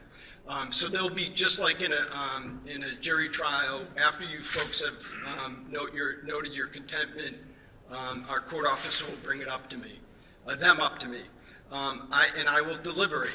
I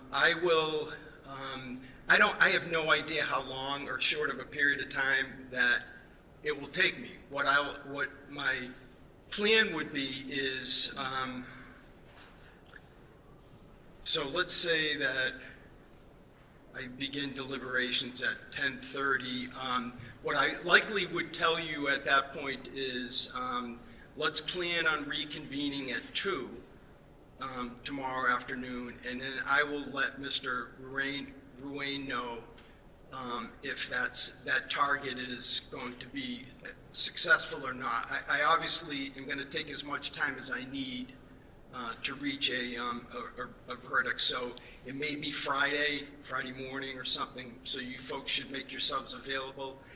As I said, I intend to announce my verdict here in open court and give some explanation as to why I reached the verdict that I reached, okay?